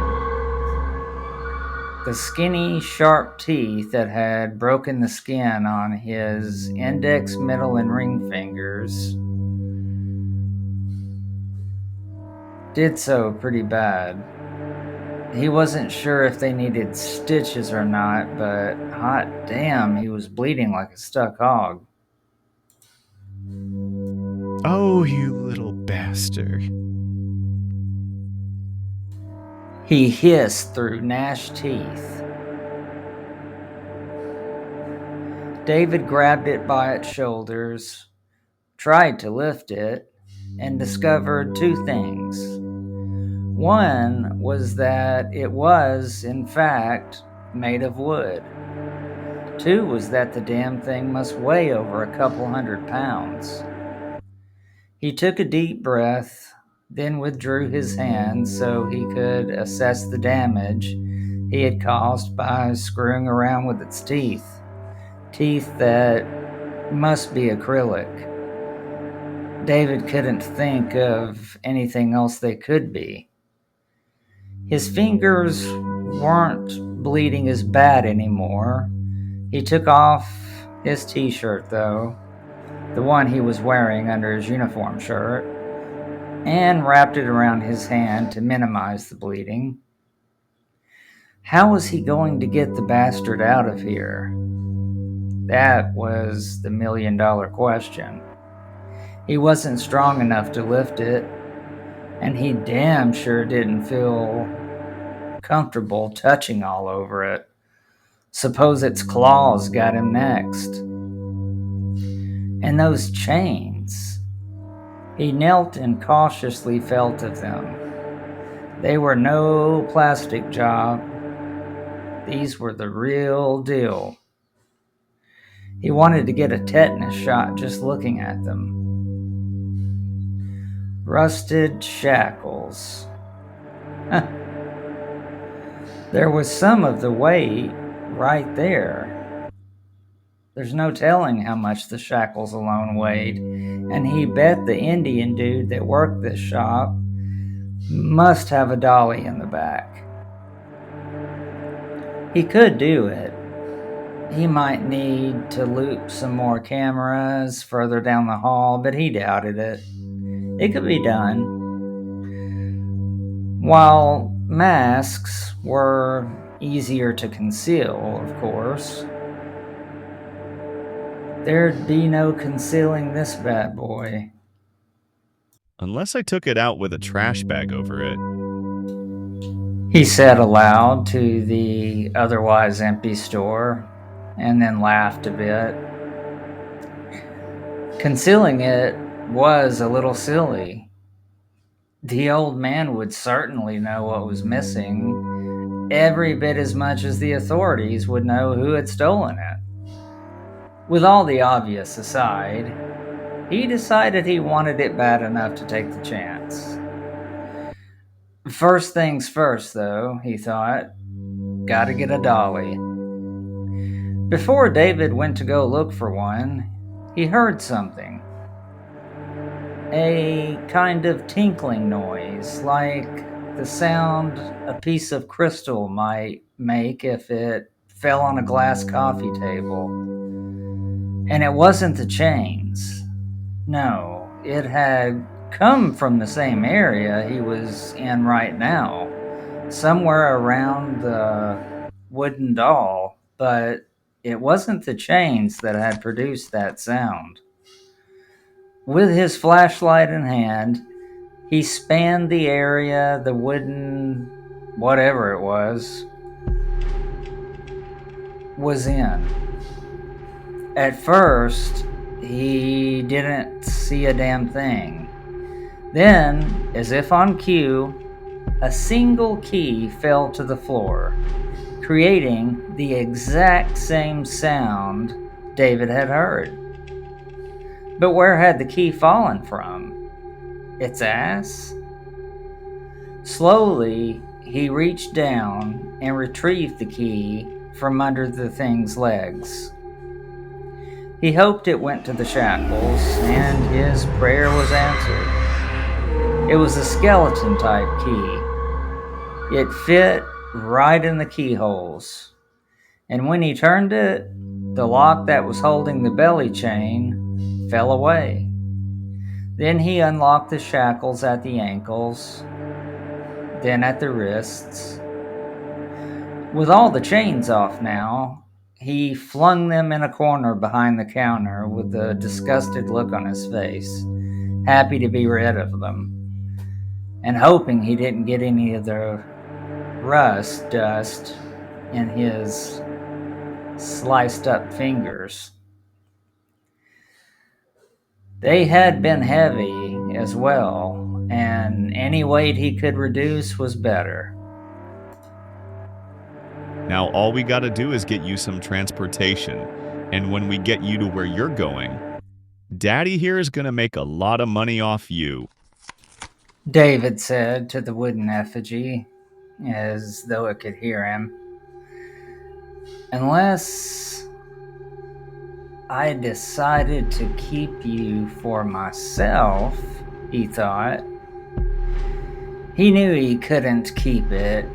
He'd get busted for sure. I'll be right back. Don't you go wandering off.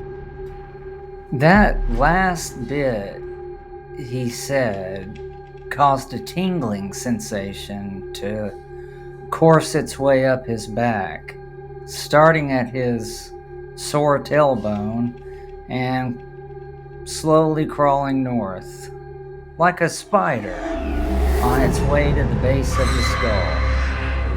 He immediately regretted cracking such a joke. And with that, David was off toward the back of the store, whistling all the while, trying to put out of his mind the eerie feeling that had swept over him. The door was marked "Employees Only," and underneath, "Do Not Enter." Seeing as how he didn't give a crap, he grabbed the door handle and turned it. The faux brass knob turned easily in his hand. Part of him was a little shocked it hadn't been locked, That dude from India was just asking for it. Although David reached around and fumbled for a light switch in the dark, force of habit, he stopped himself almost immediately. Even if it had been as easy as flipping a switch without first turning the power on at the fuse box, it could be a huge mistake. And now that he thought of it, leaving the gate open was a huge mistake as well. Should someone, if anyone else turned up in the mall, say Dion Wilkes coming back to check up on him, which was kind of likely, should they walk by and see the gate open, would he not come inside for a look-see?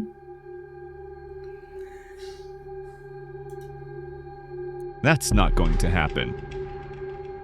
I bet old Dion is fast asleep and already dreaming.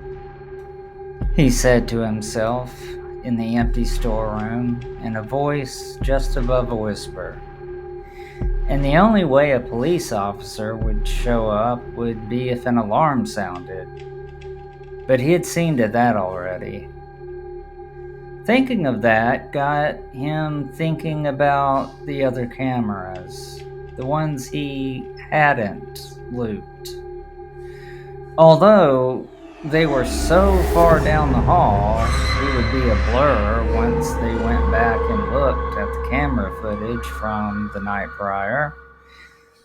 There again, David would be long gone. He didn't even have plans on returning to his apartment. Everything he would need for his trip to Colorado was already packed in his Pinto. He turned this way and that, shining the umbrella of light on everything. There were shelves and shelves full of stuff.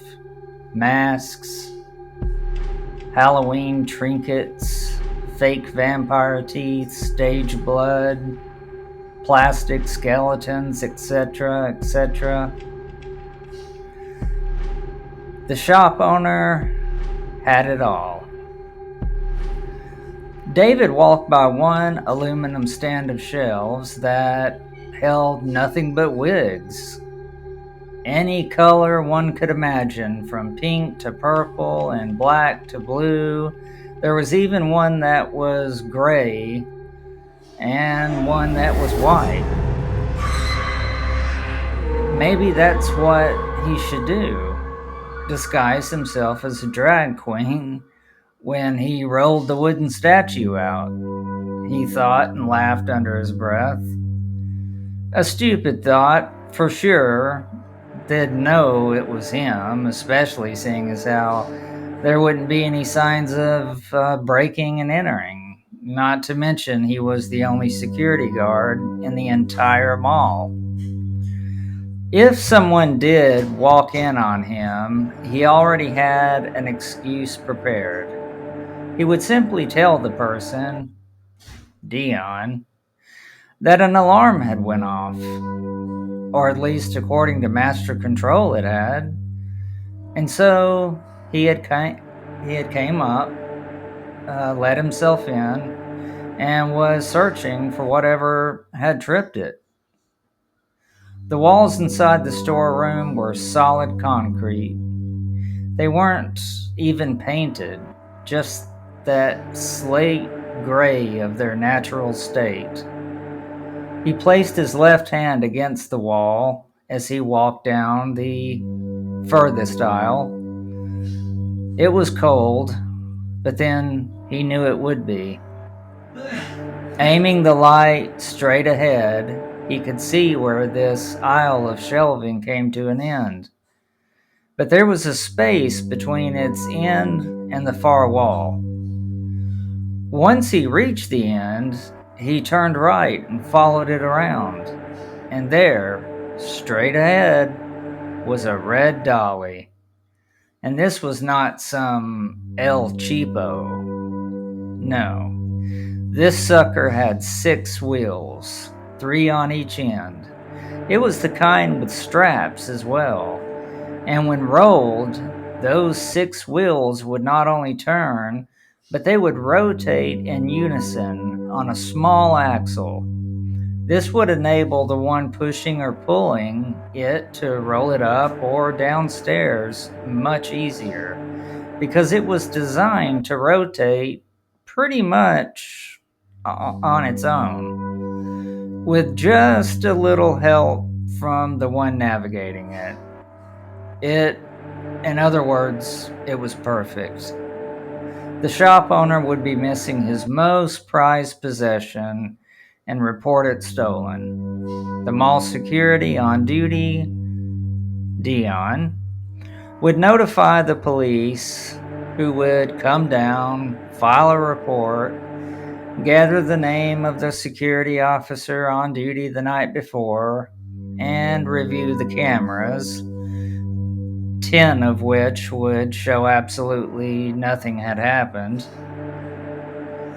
Perhaps it wasn't security. Maybe someone had gotten into the store some other way. There was no other way, and he knew it.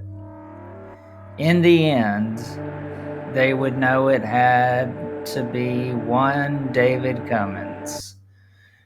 But good luck on catching him. He'd never gotten caught in the past. He had a guy with a painter's van not 3 miles away, just waiting on him. He would park his Pinto inside the man's garage, load his loot in the back of the van under painter's drop cloths, and they'd be on their way to Denver, Colorado. While he was looking at the 6-wheeled dolly and going over his plan, a loud crash of metal on metal suddenly pierced the silence and scared him so damn bad he nearly wet himself and fell down.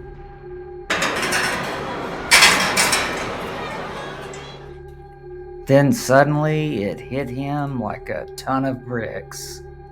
It was the gate.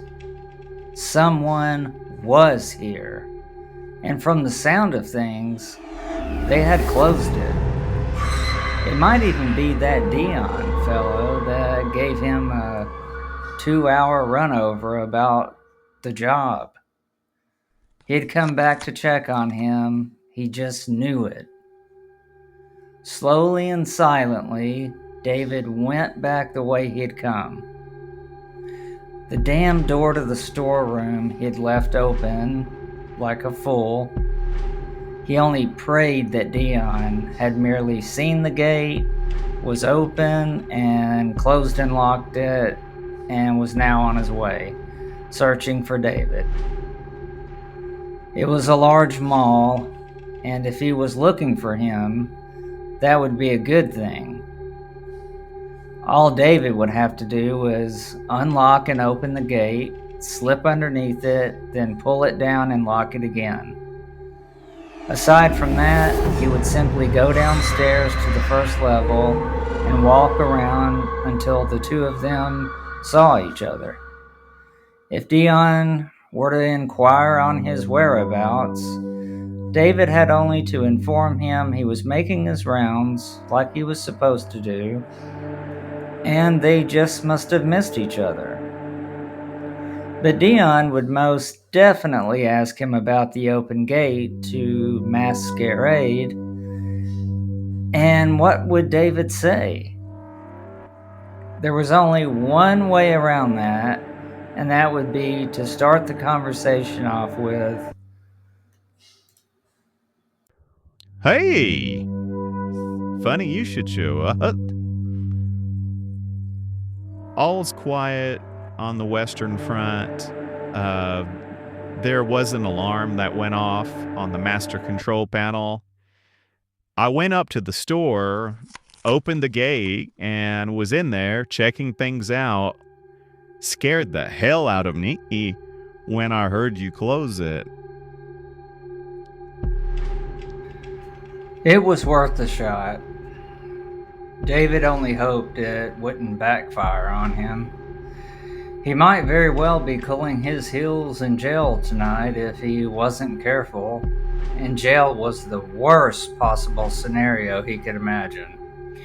In all the years David Cummins had been thieving, not once had he had to spend any time in jail. He had only been busted a handful of times when he was younger, and the things he attempted to steal was small stuff, petty stuff. A 4.5-foot tall wooden effigy, the likes of which stood up front behind the counter, was no little thing, not in size or value. Something like that would easily go for over $1,000, and that was grand theft, literally. David Cummins stepped through the threshold of the storeroom like a ninja walking on rice paper. Once he was out, he turned the knob slowly and gently. He shut the door and slowly let the knob turn back until it stopped. Then he ducked his head down and quietly began making his way to the front of the store. He wanted to look over the aisle to see if Dion had already left, but he didn't want to at the same time. Suppose the fat, bald bastard hadn't gone anywhere. Suppose he was standing on the other side of the gate, just waiting for him to show himself. What excuse would he have then? He supposed the old alarm excuse, but then suppose Dion had already checked master control and saw that no alarm had gone off at all. He was perhaps 20 feet or so from the beginning of the last aisle when another ear-splitting crash of metal hitting metal came.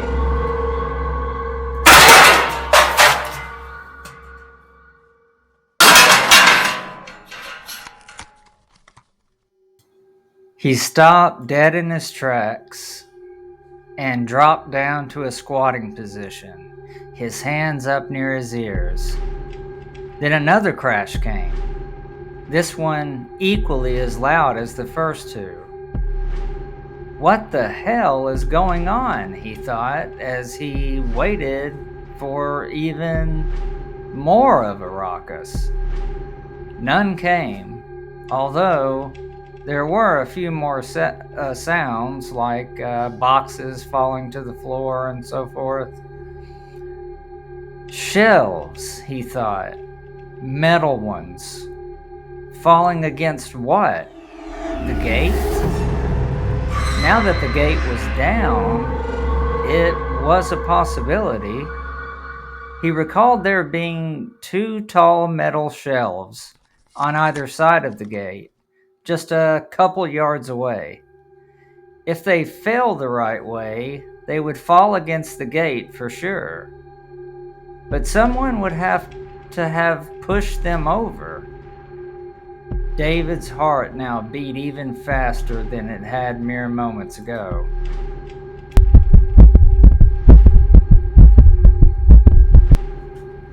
Now it was galloping in his chest, threatening to beat its way out. This wasn't Dion's doing, or any authority figure's doing for that matter. This was vandalism. David might be a thief, but he loathed vandalism. He had always liked things nice and neat. Now that he knew he wasn't dealing with anyone that could get him into trouble, his heartbeat slowed somewhat. He gathered his courage and stood up. He looked over the aisles towards the gate. It was closed, all right, just as he had known it would be. But now, There were two metal shelves that were caught in between the horizontal bars at an angle. He saw how the tops of the shelving had 4 metal posts that stuck up perhaps a hand's length, maybe 6 inches. The same was true of the other toppled shelving. From what the scene looked like, it would be difficult to get out of the store. First, he would have to unblock the gate by pulling the 2 metal shelves away from the gate. But with those posts sticking through the spaces in between the gate's bars, it would prove to be a feat for sure. Once again, David pulled himself together, gathered his courage, then shouted, "Whoever the hell is in here, you just screwed up majorly, bitch. You just blocked yourself in with the wrong one." He waited for a response, but was answered only with silence. David started walking again towards the head of the aisle. He was holding his mag light in his right hand, as though it were a baton. If some kids thought it would be funny to hide out and spend the night and play pranks, he had some pranks of his own that involved an ass whooping, followed up with some chemical pepper spray. He'd see he was laughing then. No sooner than he thought it, he heard something. It froze him still. Just inches away from rounding the aisle where he would be visible to anyone in the front of the store, it was a strange sound, unlike anything he had ever heard. But if he had to compare it to something, it was like the cackling of a badger, only deeper, more guttural. If he was to be honest with himself, and in a situation like this he had to be, it had a kind of primitive, savage sound to it.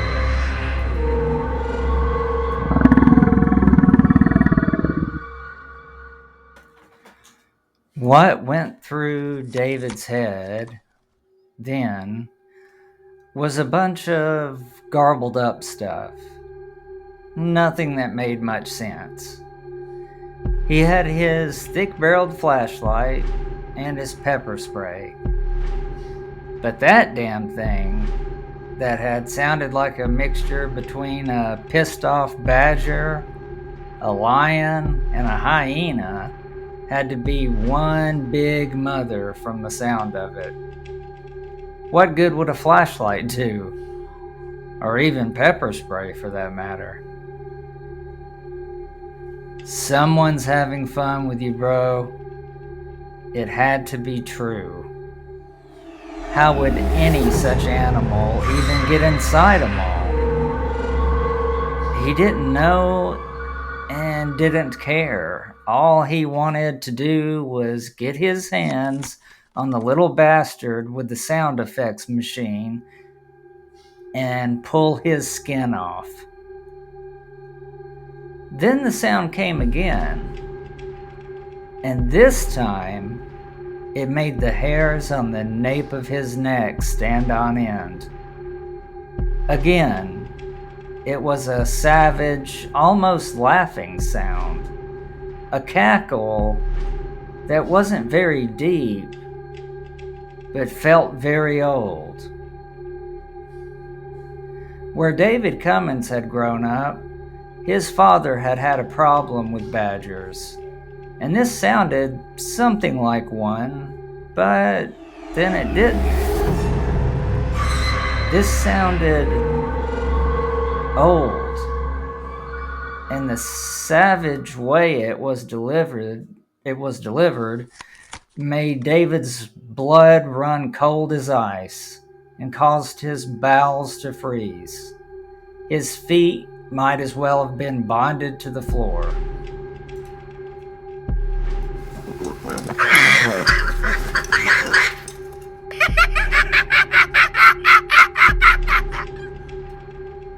What really got David moving was the sound of feet swiftly padding down one of the aisles closer to the gate. Whatever the thing was had to be small because David should have seen it. But if it was indeed animal, it being small in stature made sense. Only the quick footfalls he had heard sounded like a person. They were biped, not quadruped.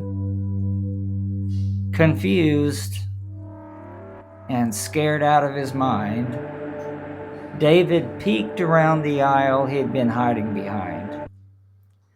The store had fallen silent once more.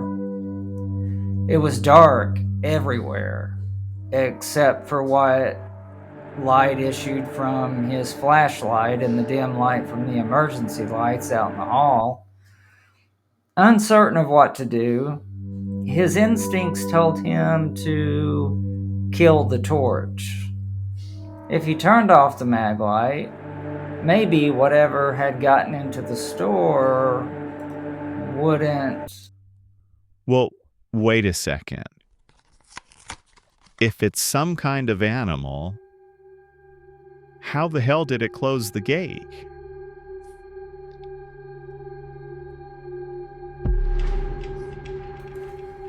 The question, once it was voiced and out, seemed to hang in the air like the motes of dust in the beam of his flashlight had before he'd turned it off. He chastised himself for not considering the obvious earlier. Maybe there's an animal shop in the mall. Maybe the animal shop carries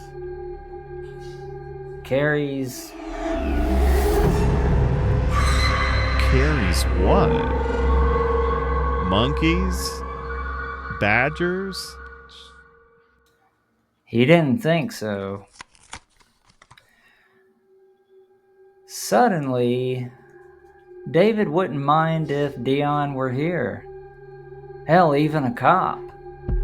Anyone for that matter. Standing in a state of frozen terror, David chanced another look around the front of the last aisle where he was taking refuge. Again, he only saw the closed gate and the two turned over shelves. But the more he looked at it, the more disturbing it was.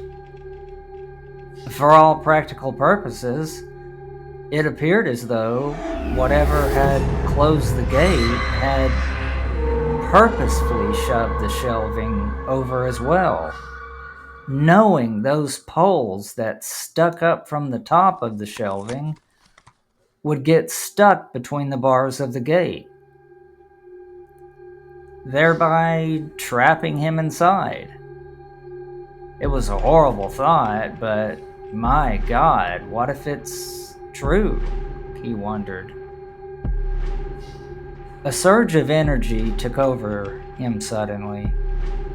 He felt he could move his feet now. He bolted from where he stood and headed for the counter.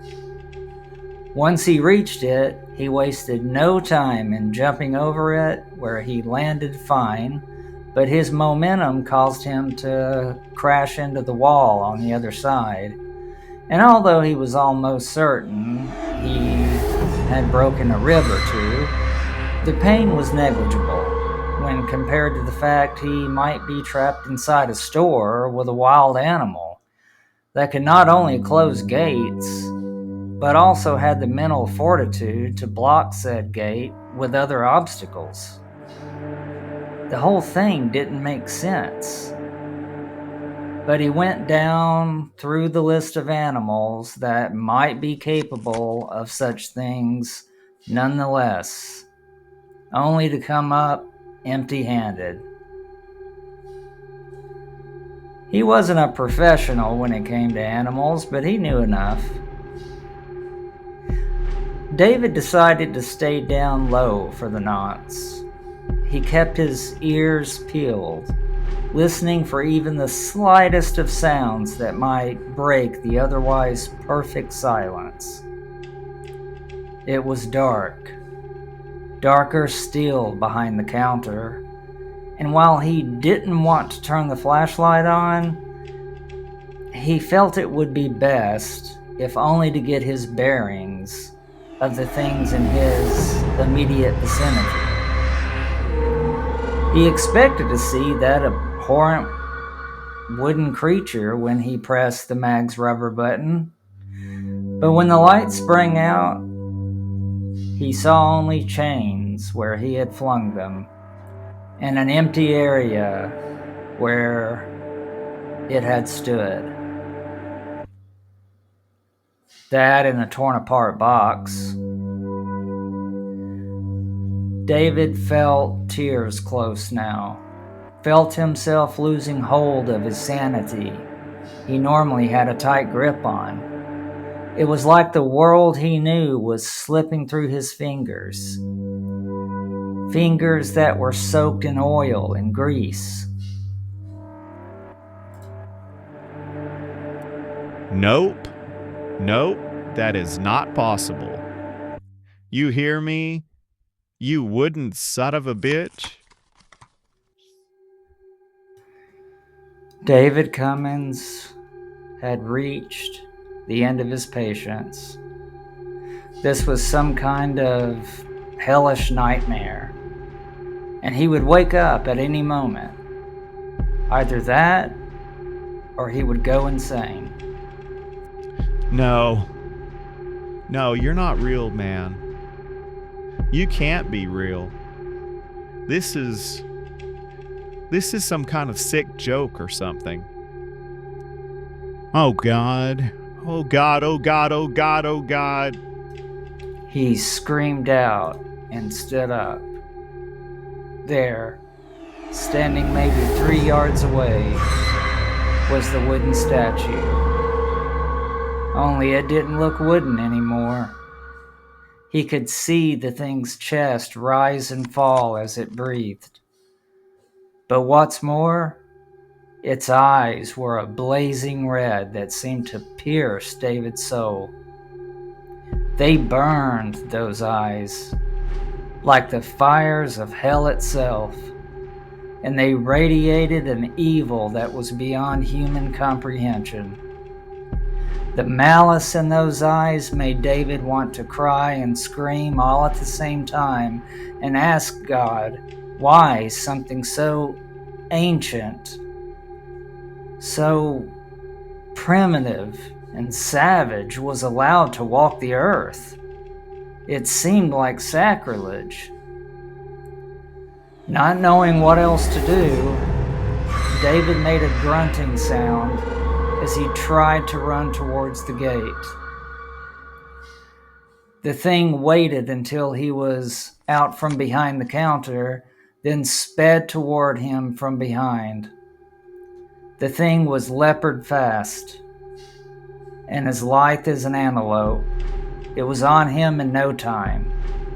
And with one swipe across David's left hamstring, he went down, screaming and gasping.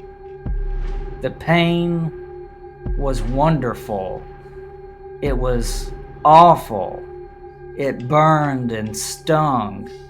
And when David reached back to assess the damage, he felt 4 deep furrows dug out of his flesh.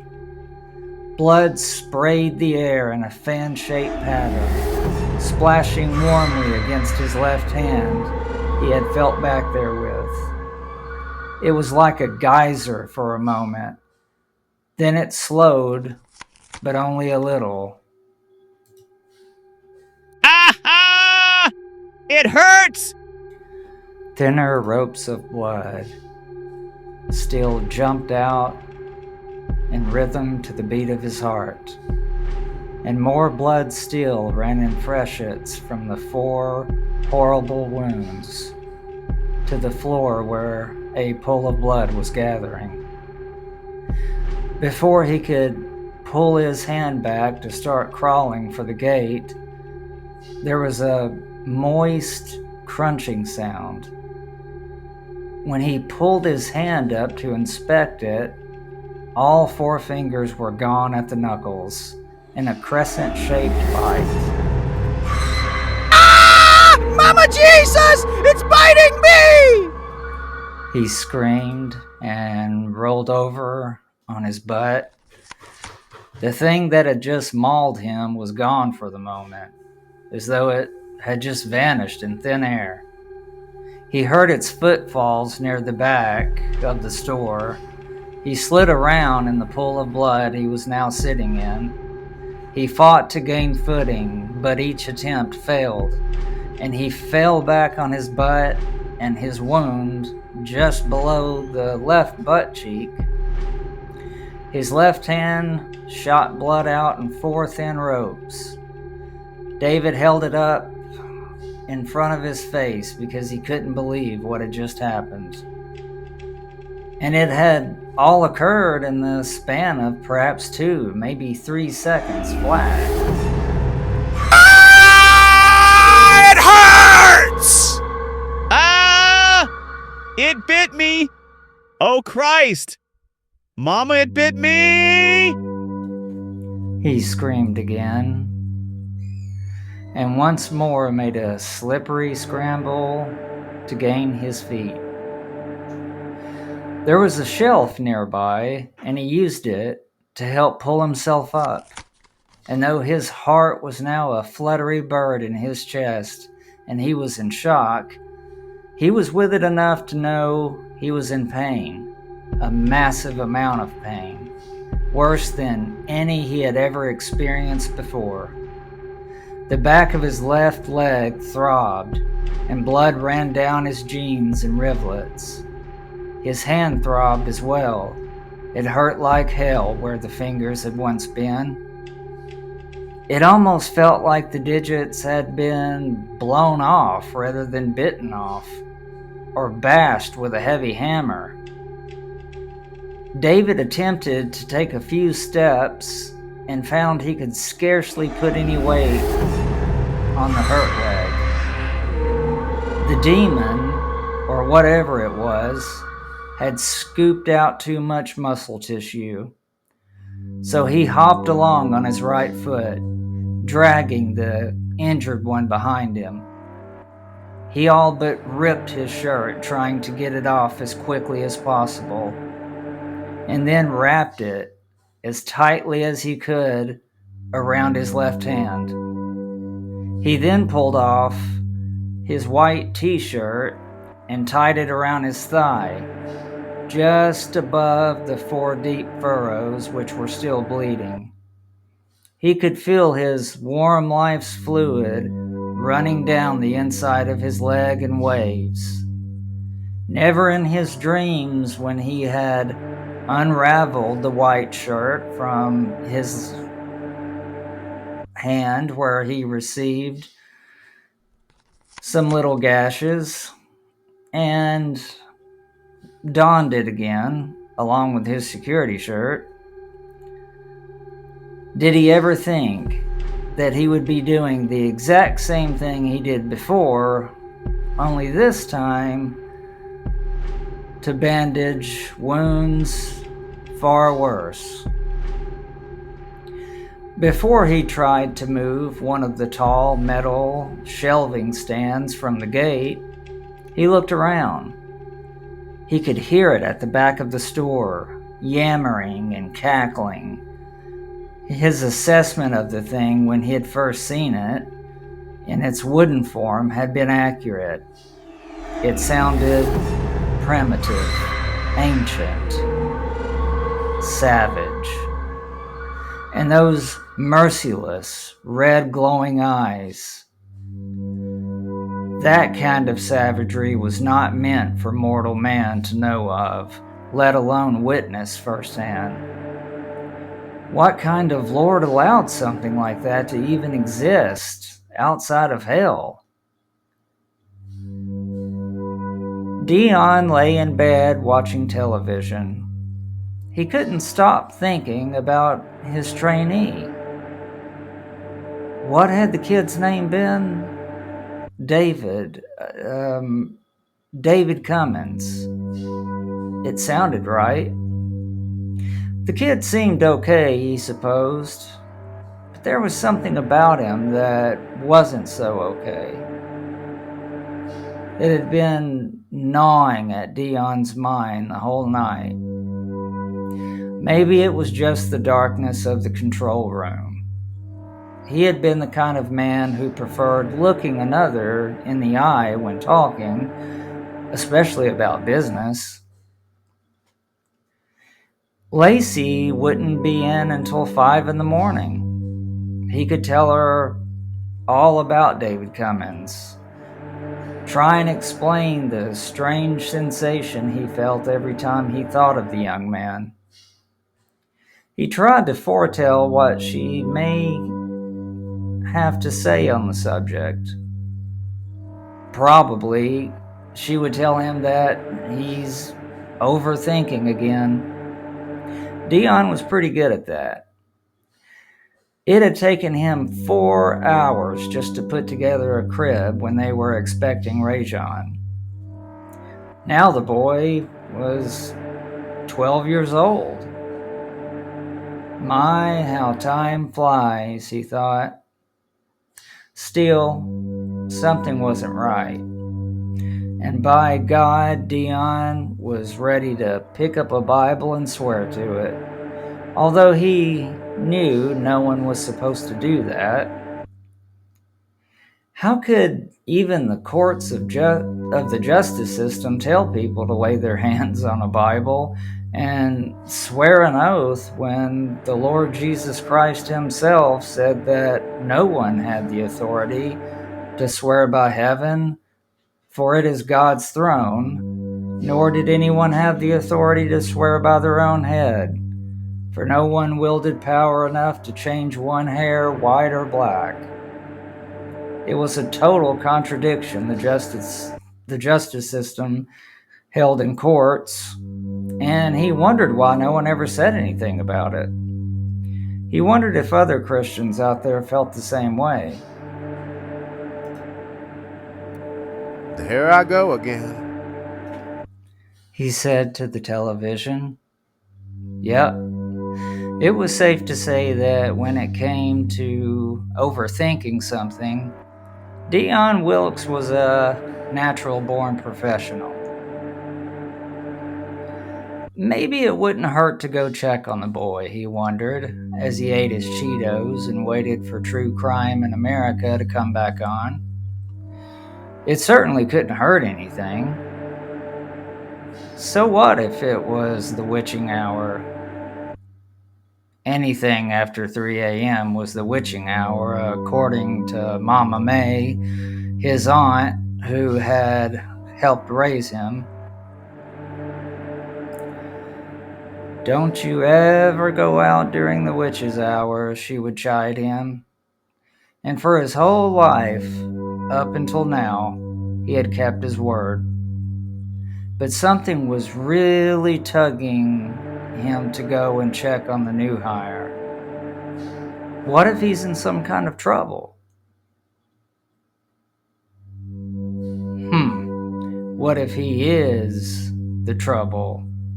Mama May's voice came back loud and clear. And she had a point there, he thought. Maybe what I'm feeling is that the boy getting himself into a whole mess of trouble. Finally, the intense drum beat and suspenseful violin came back to him from the flat screen. Welcome back. This is True Crime in America, where we show you and tell you things you both do and do not want to hear or see. Warning: the following contains graphic content that might not be suitable for certain audiences. Viewer discretion is advised. Yup, overthinking it.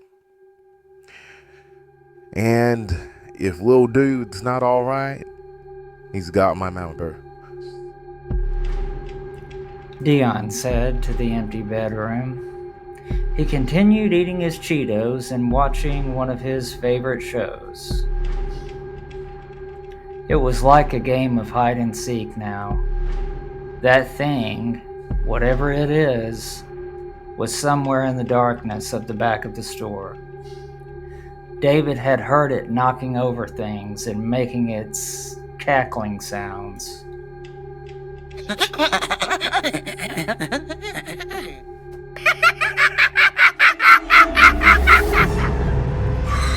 He wondered, albeit briefly, if the thing was laughing.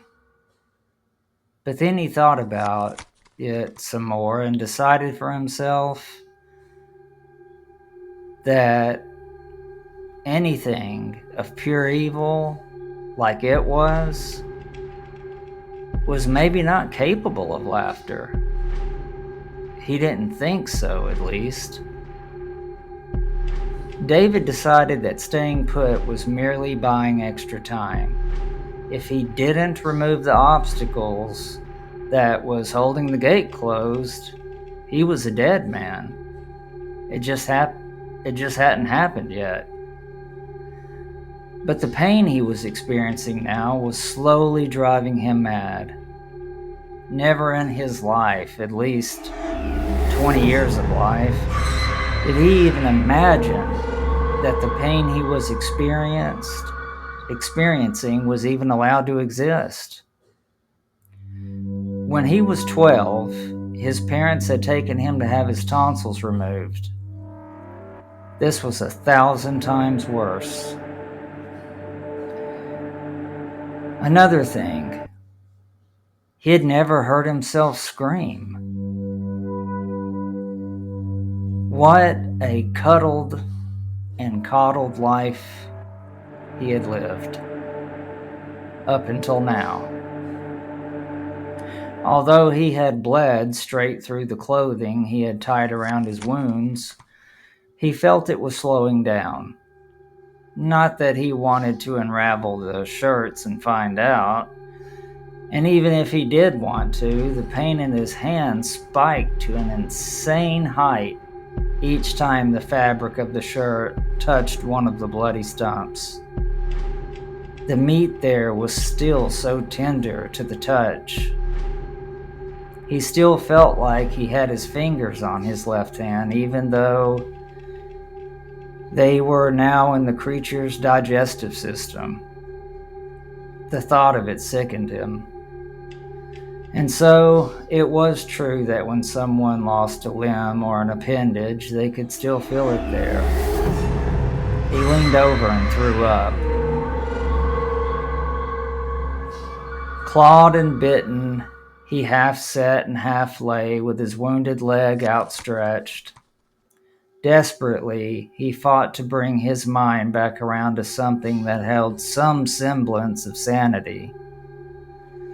Try as he might, however, it just wasn't possible. He had seen something that could not be unseen. Even if he lived through this experience, then what? He supposed he would be admitted to some hospital where he would live out his days making straw baskets for Easter egg hunts. Who would believe something like this? And yet, something else deep inside him assured him of a life worth living. If only he could get out of this mess. He swore he would stop stealing. He would go straight. Monsters existed. He knew that now.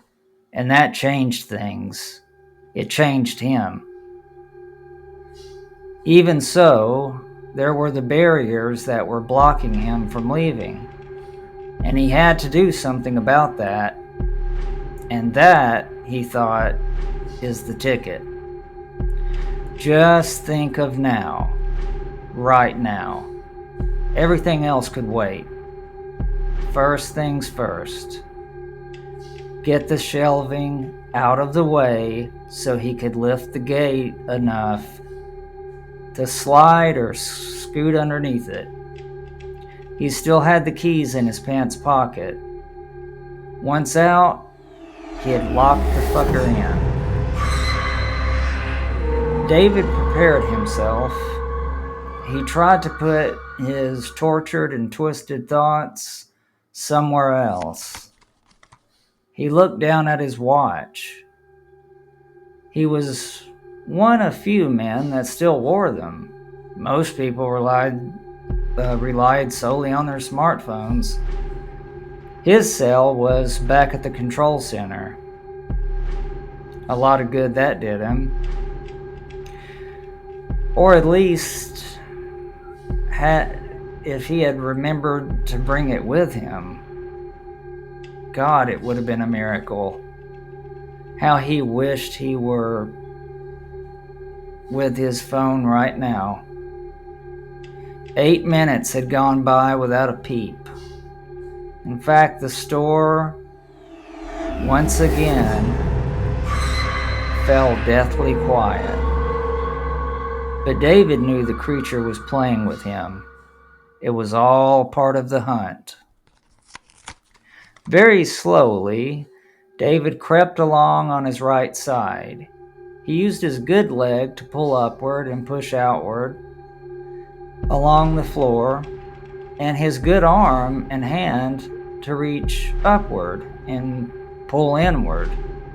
He felt like a centipede moving in this motion, but it was the only thing he could think of to do that didn't make him want to cry out in dizzying pain. And he certainly didn't want to pass out. If he did that, he'd never wake up again, unless it was in hell. His parents had been Christians, and David had been raised a Christian. He knew thieves went to the bad place. If he chose to still believe, and a part of him did. The metal shelving was now a mere arm's length away. He could do it. He could be there in one more push and pull. Only if he decided to do so, it left him out in the open somewhat. If the thing came back up front, it might not see David immediately, but if it drew nearer the gate, it would for sure. And it would pounce on him and tear him to ribbons with those 3-inch black claws it had. It would eat him to death with its goblin shark teeth. God, those teeth were the worst part about it. Except maybe for those claws. And of course, its baleful, burning red eyes.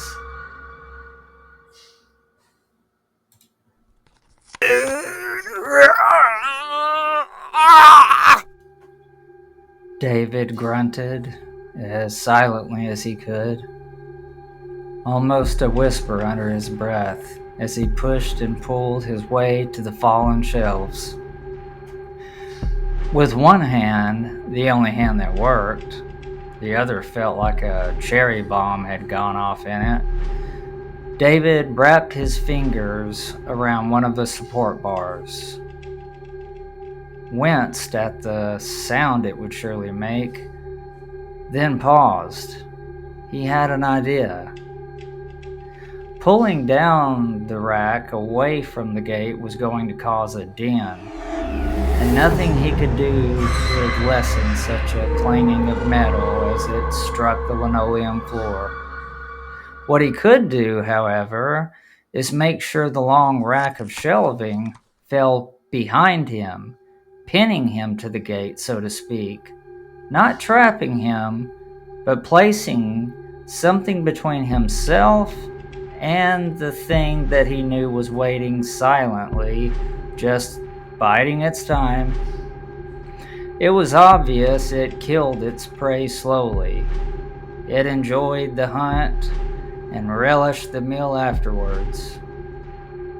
But what if it couldn't get to its meal? After David made up his mind that that was what he was going to do, he peered around the corner of the first aisle. There, not 6 feet away, was a pool of blood about the diameter of a large beach ball. It sickened him how much blood he had lost. He leaned over and vomited again, and then looked back up. There was also a blood trail and a smear of gore that led around to where he now lay. Any moment now, the thing would surely grow tired of waiting and come looking for him. Although he had a pretty good idea it already knew where he was. And if it didn't, he was easy to find with a blood trail leading right to him. It was now or never. David pulled with all his might. The part of the post that stuck out from the top, the part that was between the bars of the gate, came loose and the rack fell. It was every bit as loud as he had expected it to be, perhaps even a little more so. But instead of remaining behind it, he lunged forward for all he was worth and landed sideways into the gate, causing it to bulge out a bit before retracting to its former state.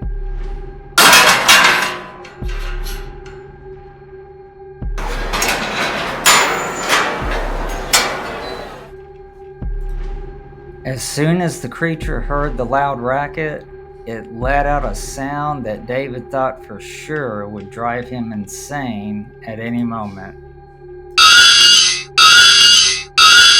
First sound it made was this low,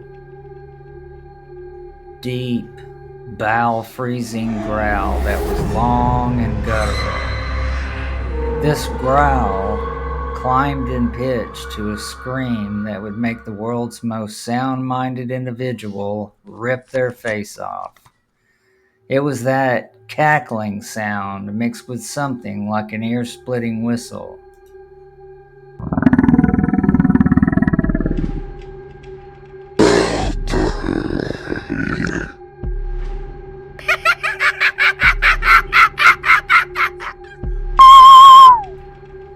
David covered his ears and let out a scream, the loudest scream that he could manage.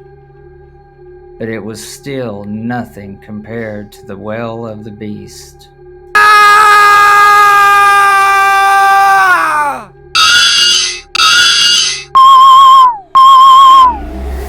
He could even feel his teeth rattling in his head.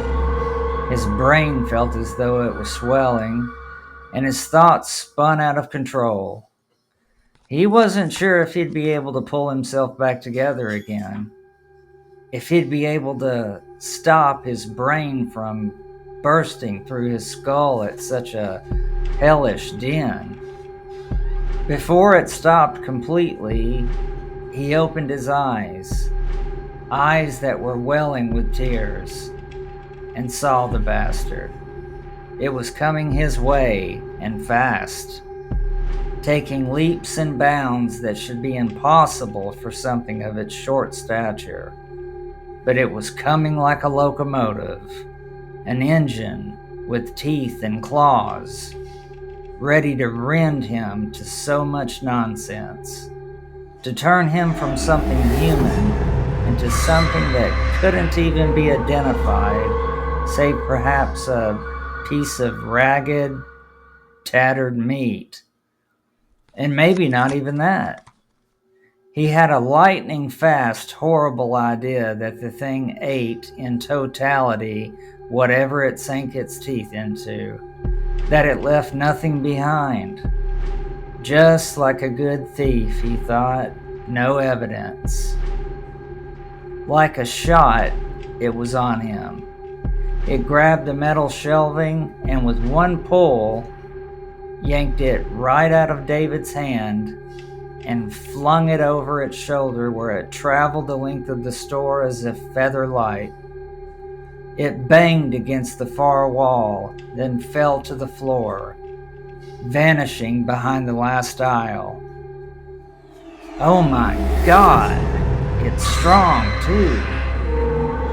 Way stronger than any man, David thought, and instantly felt sick again. He puked right where he was at, and thanked the Lord for that because the thing was reaching for him. As soon as he threw up, it withdrew its hands and cocked its head to one side, like a confused mongrel. Before it could reach for him again, David grabbed the other fallen shelving and pulled himself up into a ball behind it. Now the thing was yammering again as it pulled on the metal poles to dislodge the racks. But this time they held, and the post it had pulled on broke almost instantly. This thing wasn't just strong, it was supernaturally powerful. Quickly, David turned and, forgetting the searing pain for the nonce, pulled up on the gate with his one good hand and was shocked when it started to rise. It rose first a few inches, then 6, then 8, then higher still. Once he felt confident he would fit, he drove his body flat to the floor and pulled his torso through, and was working on pulling his leg through when he felt another bite. It was a wet, smacking sound as it chewed what it had bitten out of him. Make it stop! Make it stop! David's screams echoed down the empty hallway and throughout the entire mall. It was only one bite at first, and that one took half his foot clean off. There was a crescent wound where a part of David's right foot used to be. Now he wouldn't be able to walk at all, even if he had the chance to. This creature from hell grabbed David by the thigh. The first time it yanked too hard, and all that came back to it was a fistful of flesh and cloth, followed by more of the silly human screams. It was used to screaming. It yammered something silly at the human.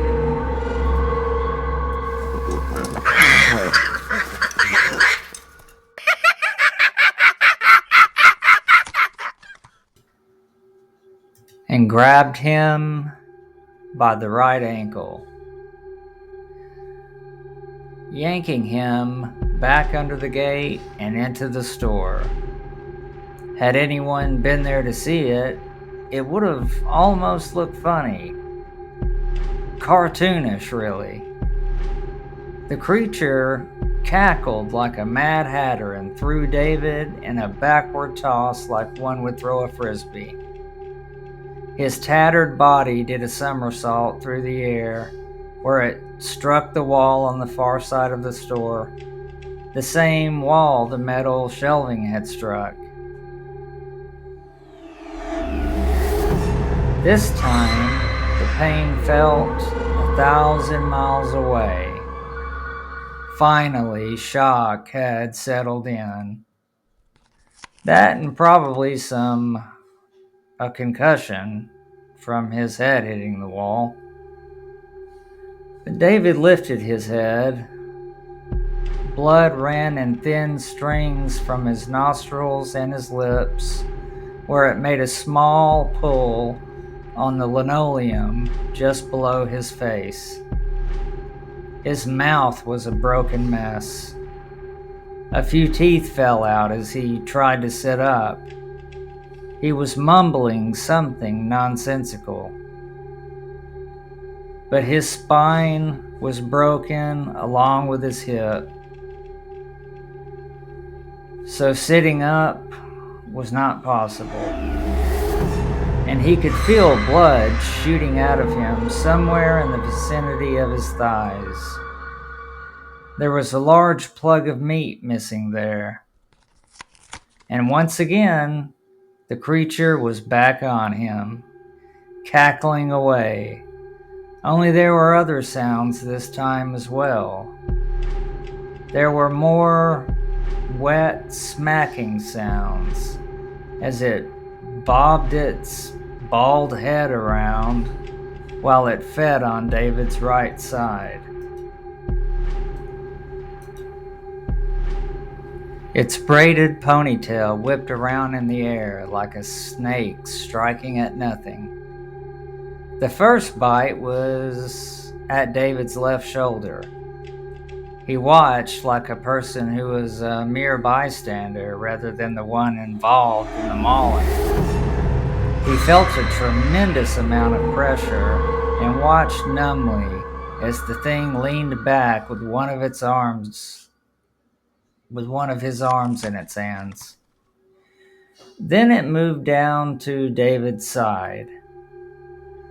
Now the creature was going all out, clawing and biting and rending David to shreds. The last thing he was somewhat aware of was when it opened its mouth impossibly wide, bent over, and placed the back of David's head in its cavernous maw. For a fraction of a second, he was slightly aware, and then it bit down with a mighty crunch. There was a splatter of flesh, skull, and brain matter, spattering on anything within the vicinity, and David Cummins was no more. The following morning, the sun rose. It did so in a sky bereft of a single cloud. It was the first day of fall. And although ordinarily in the South, with the exception of Florida, of course, fall meant that cold weather was on its way. It certainly hadn't gotten here yet. Even the early morning weather seemed perfect at 68 degrees. Before climbing into his Lexus, Kavish Patel paused with the driver's side door open and a cup of Misha's hot tea in his hand. He paused to take in the beauty of a life lived outside of city limits. For too long he had lived in the city, he and Misha both. When they had seen this house, this place, for the first time 3 years ago, they knew it was where they were meant to live out the remainder of their time here on Earth. On his drive to Mountain View Mall, he wondered if the new security detail had stolen anything this time. He hoped not, but he had his doubts. The new hires were crafty, and no matter how many times Kavish complained to the mall's management, telling them they should never give the new hires or security, period, keys to the shops, they simply blew him off. They would tell him the same thing repeatedly. Security needs the keys in case there is an alarm that goes off. What if your store catches fire, Kavish? Or what if it's a false alarm and the only thing keeping the police and fire department from being dispatched when it's unwarranted is a key to your shop and the pressing of 4 little numbers? And when he brought up that 14 times things had been taken from his store by punks dressed up like the good guys, they simply shrugged and told him he needed to look at the bigger picture. You've got insurance, they would tell him, to cover stolen goods. And the things you sell aren't valued like diamonds and gold. But to Kavish, the type of things he sold were like diamonds and gold. They were his livelihood.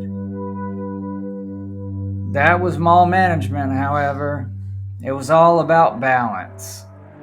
So long as the total amount stolen didn't exceed a set amount they used as a base, they didn't care.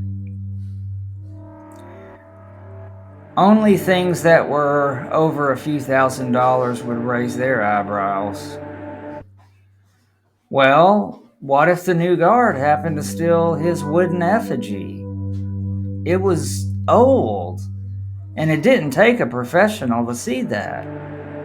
And the detail was exquisite, unlike anything he himself had ever seen. He doubted very much if anyone in management had seen anything like it either. But suppose that got stolen. Would they then reconsider allowing new hire security officers to have access to so much?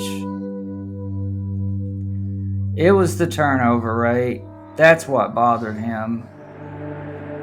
They were constantly rolling through new hires, and it all boiled down to one of two things, and sometimes both. Either they were thieves, and after their score, they would disappear, or they worked 1 or 2 nights, then deciding they didn't like patrolling such an enormous mall for only $12.50 an hour, would disappear as well. After all, who could live on such little pay? His footfalls echoed in the quiet stillness of the early morning mall. A few walkers may be here, he thought, making their rounds before going home, showering, changing into their suits or pantsuits, or jeans and a shirt, then heading off to work. Kavish's Steve Madden dress shoes continued clopping along the waxed and shiny linoleum flooring as he made his way to the escalators. They would be turned on by now. It was 8 o'clock in the morning on the dot. He looked at his watch. And he liked arriving earlier than everyone else. The truth was that other people opening shop the same time he did was nerve-wracking. He had found it difficult to concentrate, and so he came in earlier. The early bird gets the worm, he thought, as he rode the escalator to the top. And for some reason, unbeknownst to him, the thought of worms right now made him sick to his stomach. He wasn't sure why, it just did. Something was different about this morning, this day, in fact. He could feel it in his marrow, although he couldn't quite put his finger on it. Perhaps it was something left over from the nightmares he had suffered last night. He had had some whoppers, and though he couldn't recall any details, it had something to do with him being lost in the dark. Lost in the dark, alone, and frightened, because something was hunting him. Ha! No time for such silliness now. He chided himself softly. Besides, he saw his shop, and that lifted his spirits a trifle. But what if something was missing? If so, he likely wouldn't know until inventory time rolled around in a few months. So far, everything appeared normal. He knelt and began to slide his key into the slot when he suddenly stopped. For one, the gate wasn't latched. He found that extremely odd as he locked it every night. So apparently, the new security guard was indeed a thief and had forgotten to even lock the gate behind himself. But there was something else.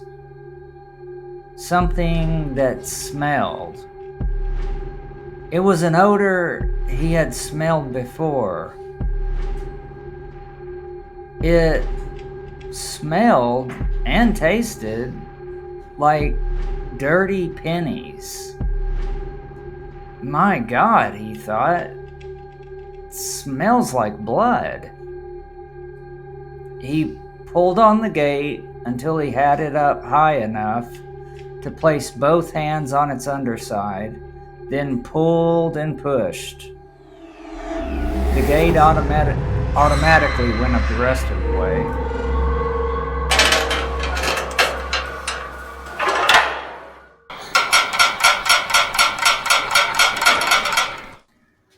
Yep, he had always prided himself that here he was at 74 years old and could still get the heavy gate up, no sweat, even if he couldn't get other things up. These kids today had no clue the kind of hard work people of his generation had been put to. Well, he found where that bloody smell, a smell so foul he could taste it, was coming from. The store appeared neat, just as he had left it. But there was a congealed pool of blood in front of the counter, and a trail of gore that ran from the counter outwards towards the gate where he stood. It stopped, then led around the first aisle where it stopped again. There was more blood that had pooled and was congealed as well at the other end of the store. It looked like someone had wound up a berserker and turned it loose in here, with at least one victim. Very cautiously, Kavish stepped over and around the blood. He didn't want his shoe print in it. He then hurried to the counter and saw his little friend immediately. Only this time, its thin, shark-like teeth were stained red, and a flap of something he guessed was torn, bloodied fabric hung grotesquely from the corner of its grinning mouth. At first, he thought it had turned back to wood, but its eyes were ablaze, and it turned its head ever so slightly and beheld Kavish with its malice-filled gaze, piercing him to his very soul, freezing him. Kavish felt something warm and wet gather at his crotch and trickle down his left pants leg. He couldn't help it. He would have to call Misha later for a change of slacks.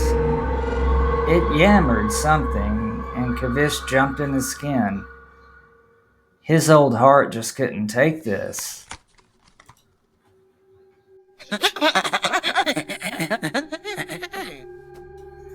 Then suddenly, He recalled the words the instructions advised him to say to get it to stay still, to obey. There were no signs of the security guard or whoever it had killed in sight, which meant it had eaten the guy's clothes, his underwear,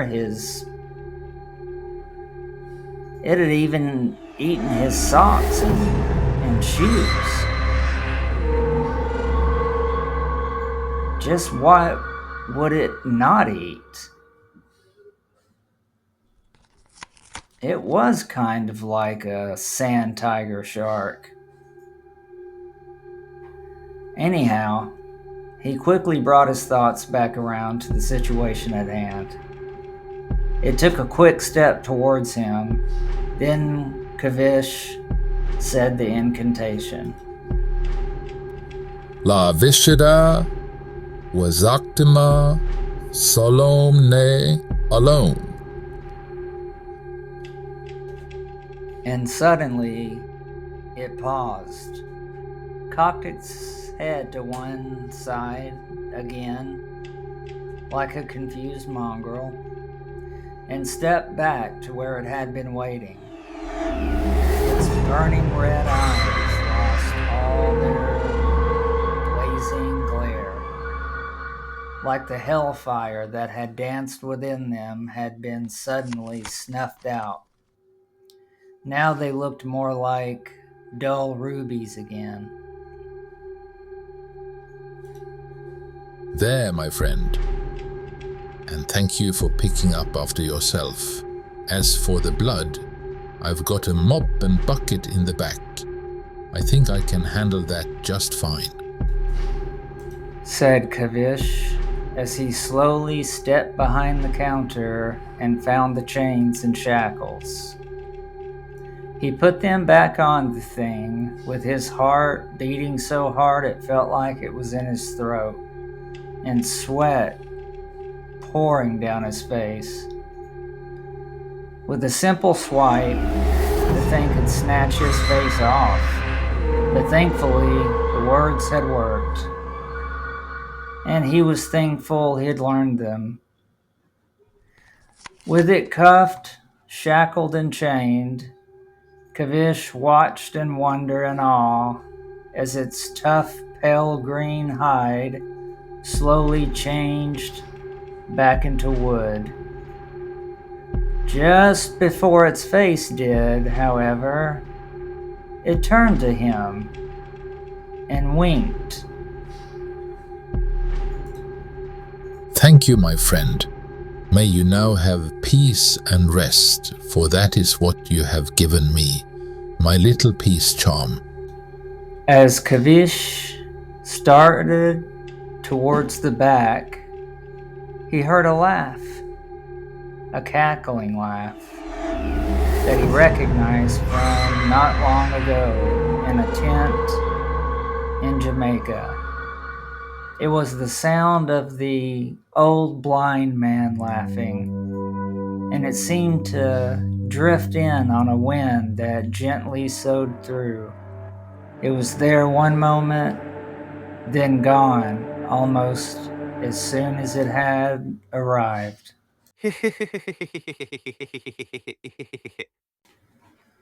Thank you for taking the time to watch or listen to this third installment in the Dark Hours.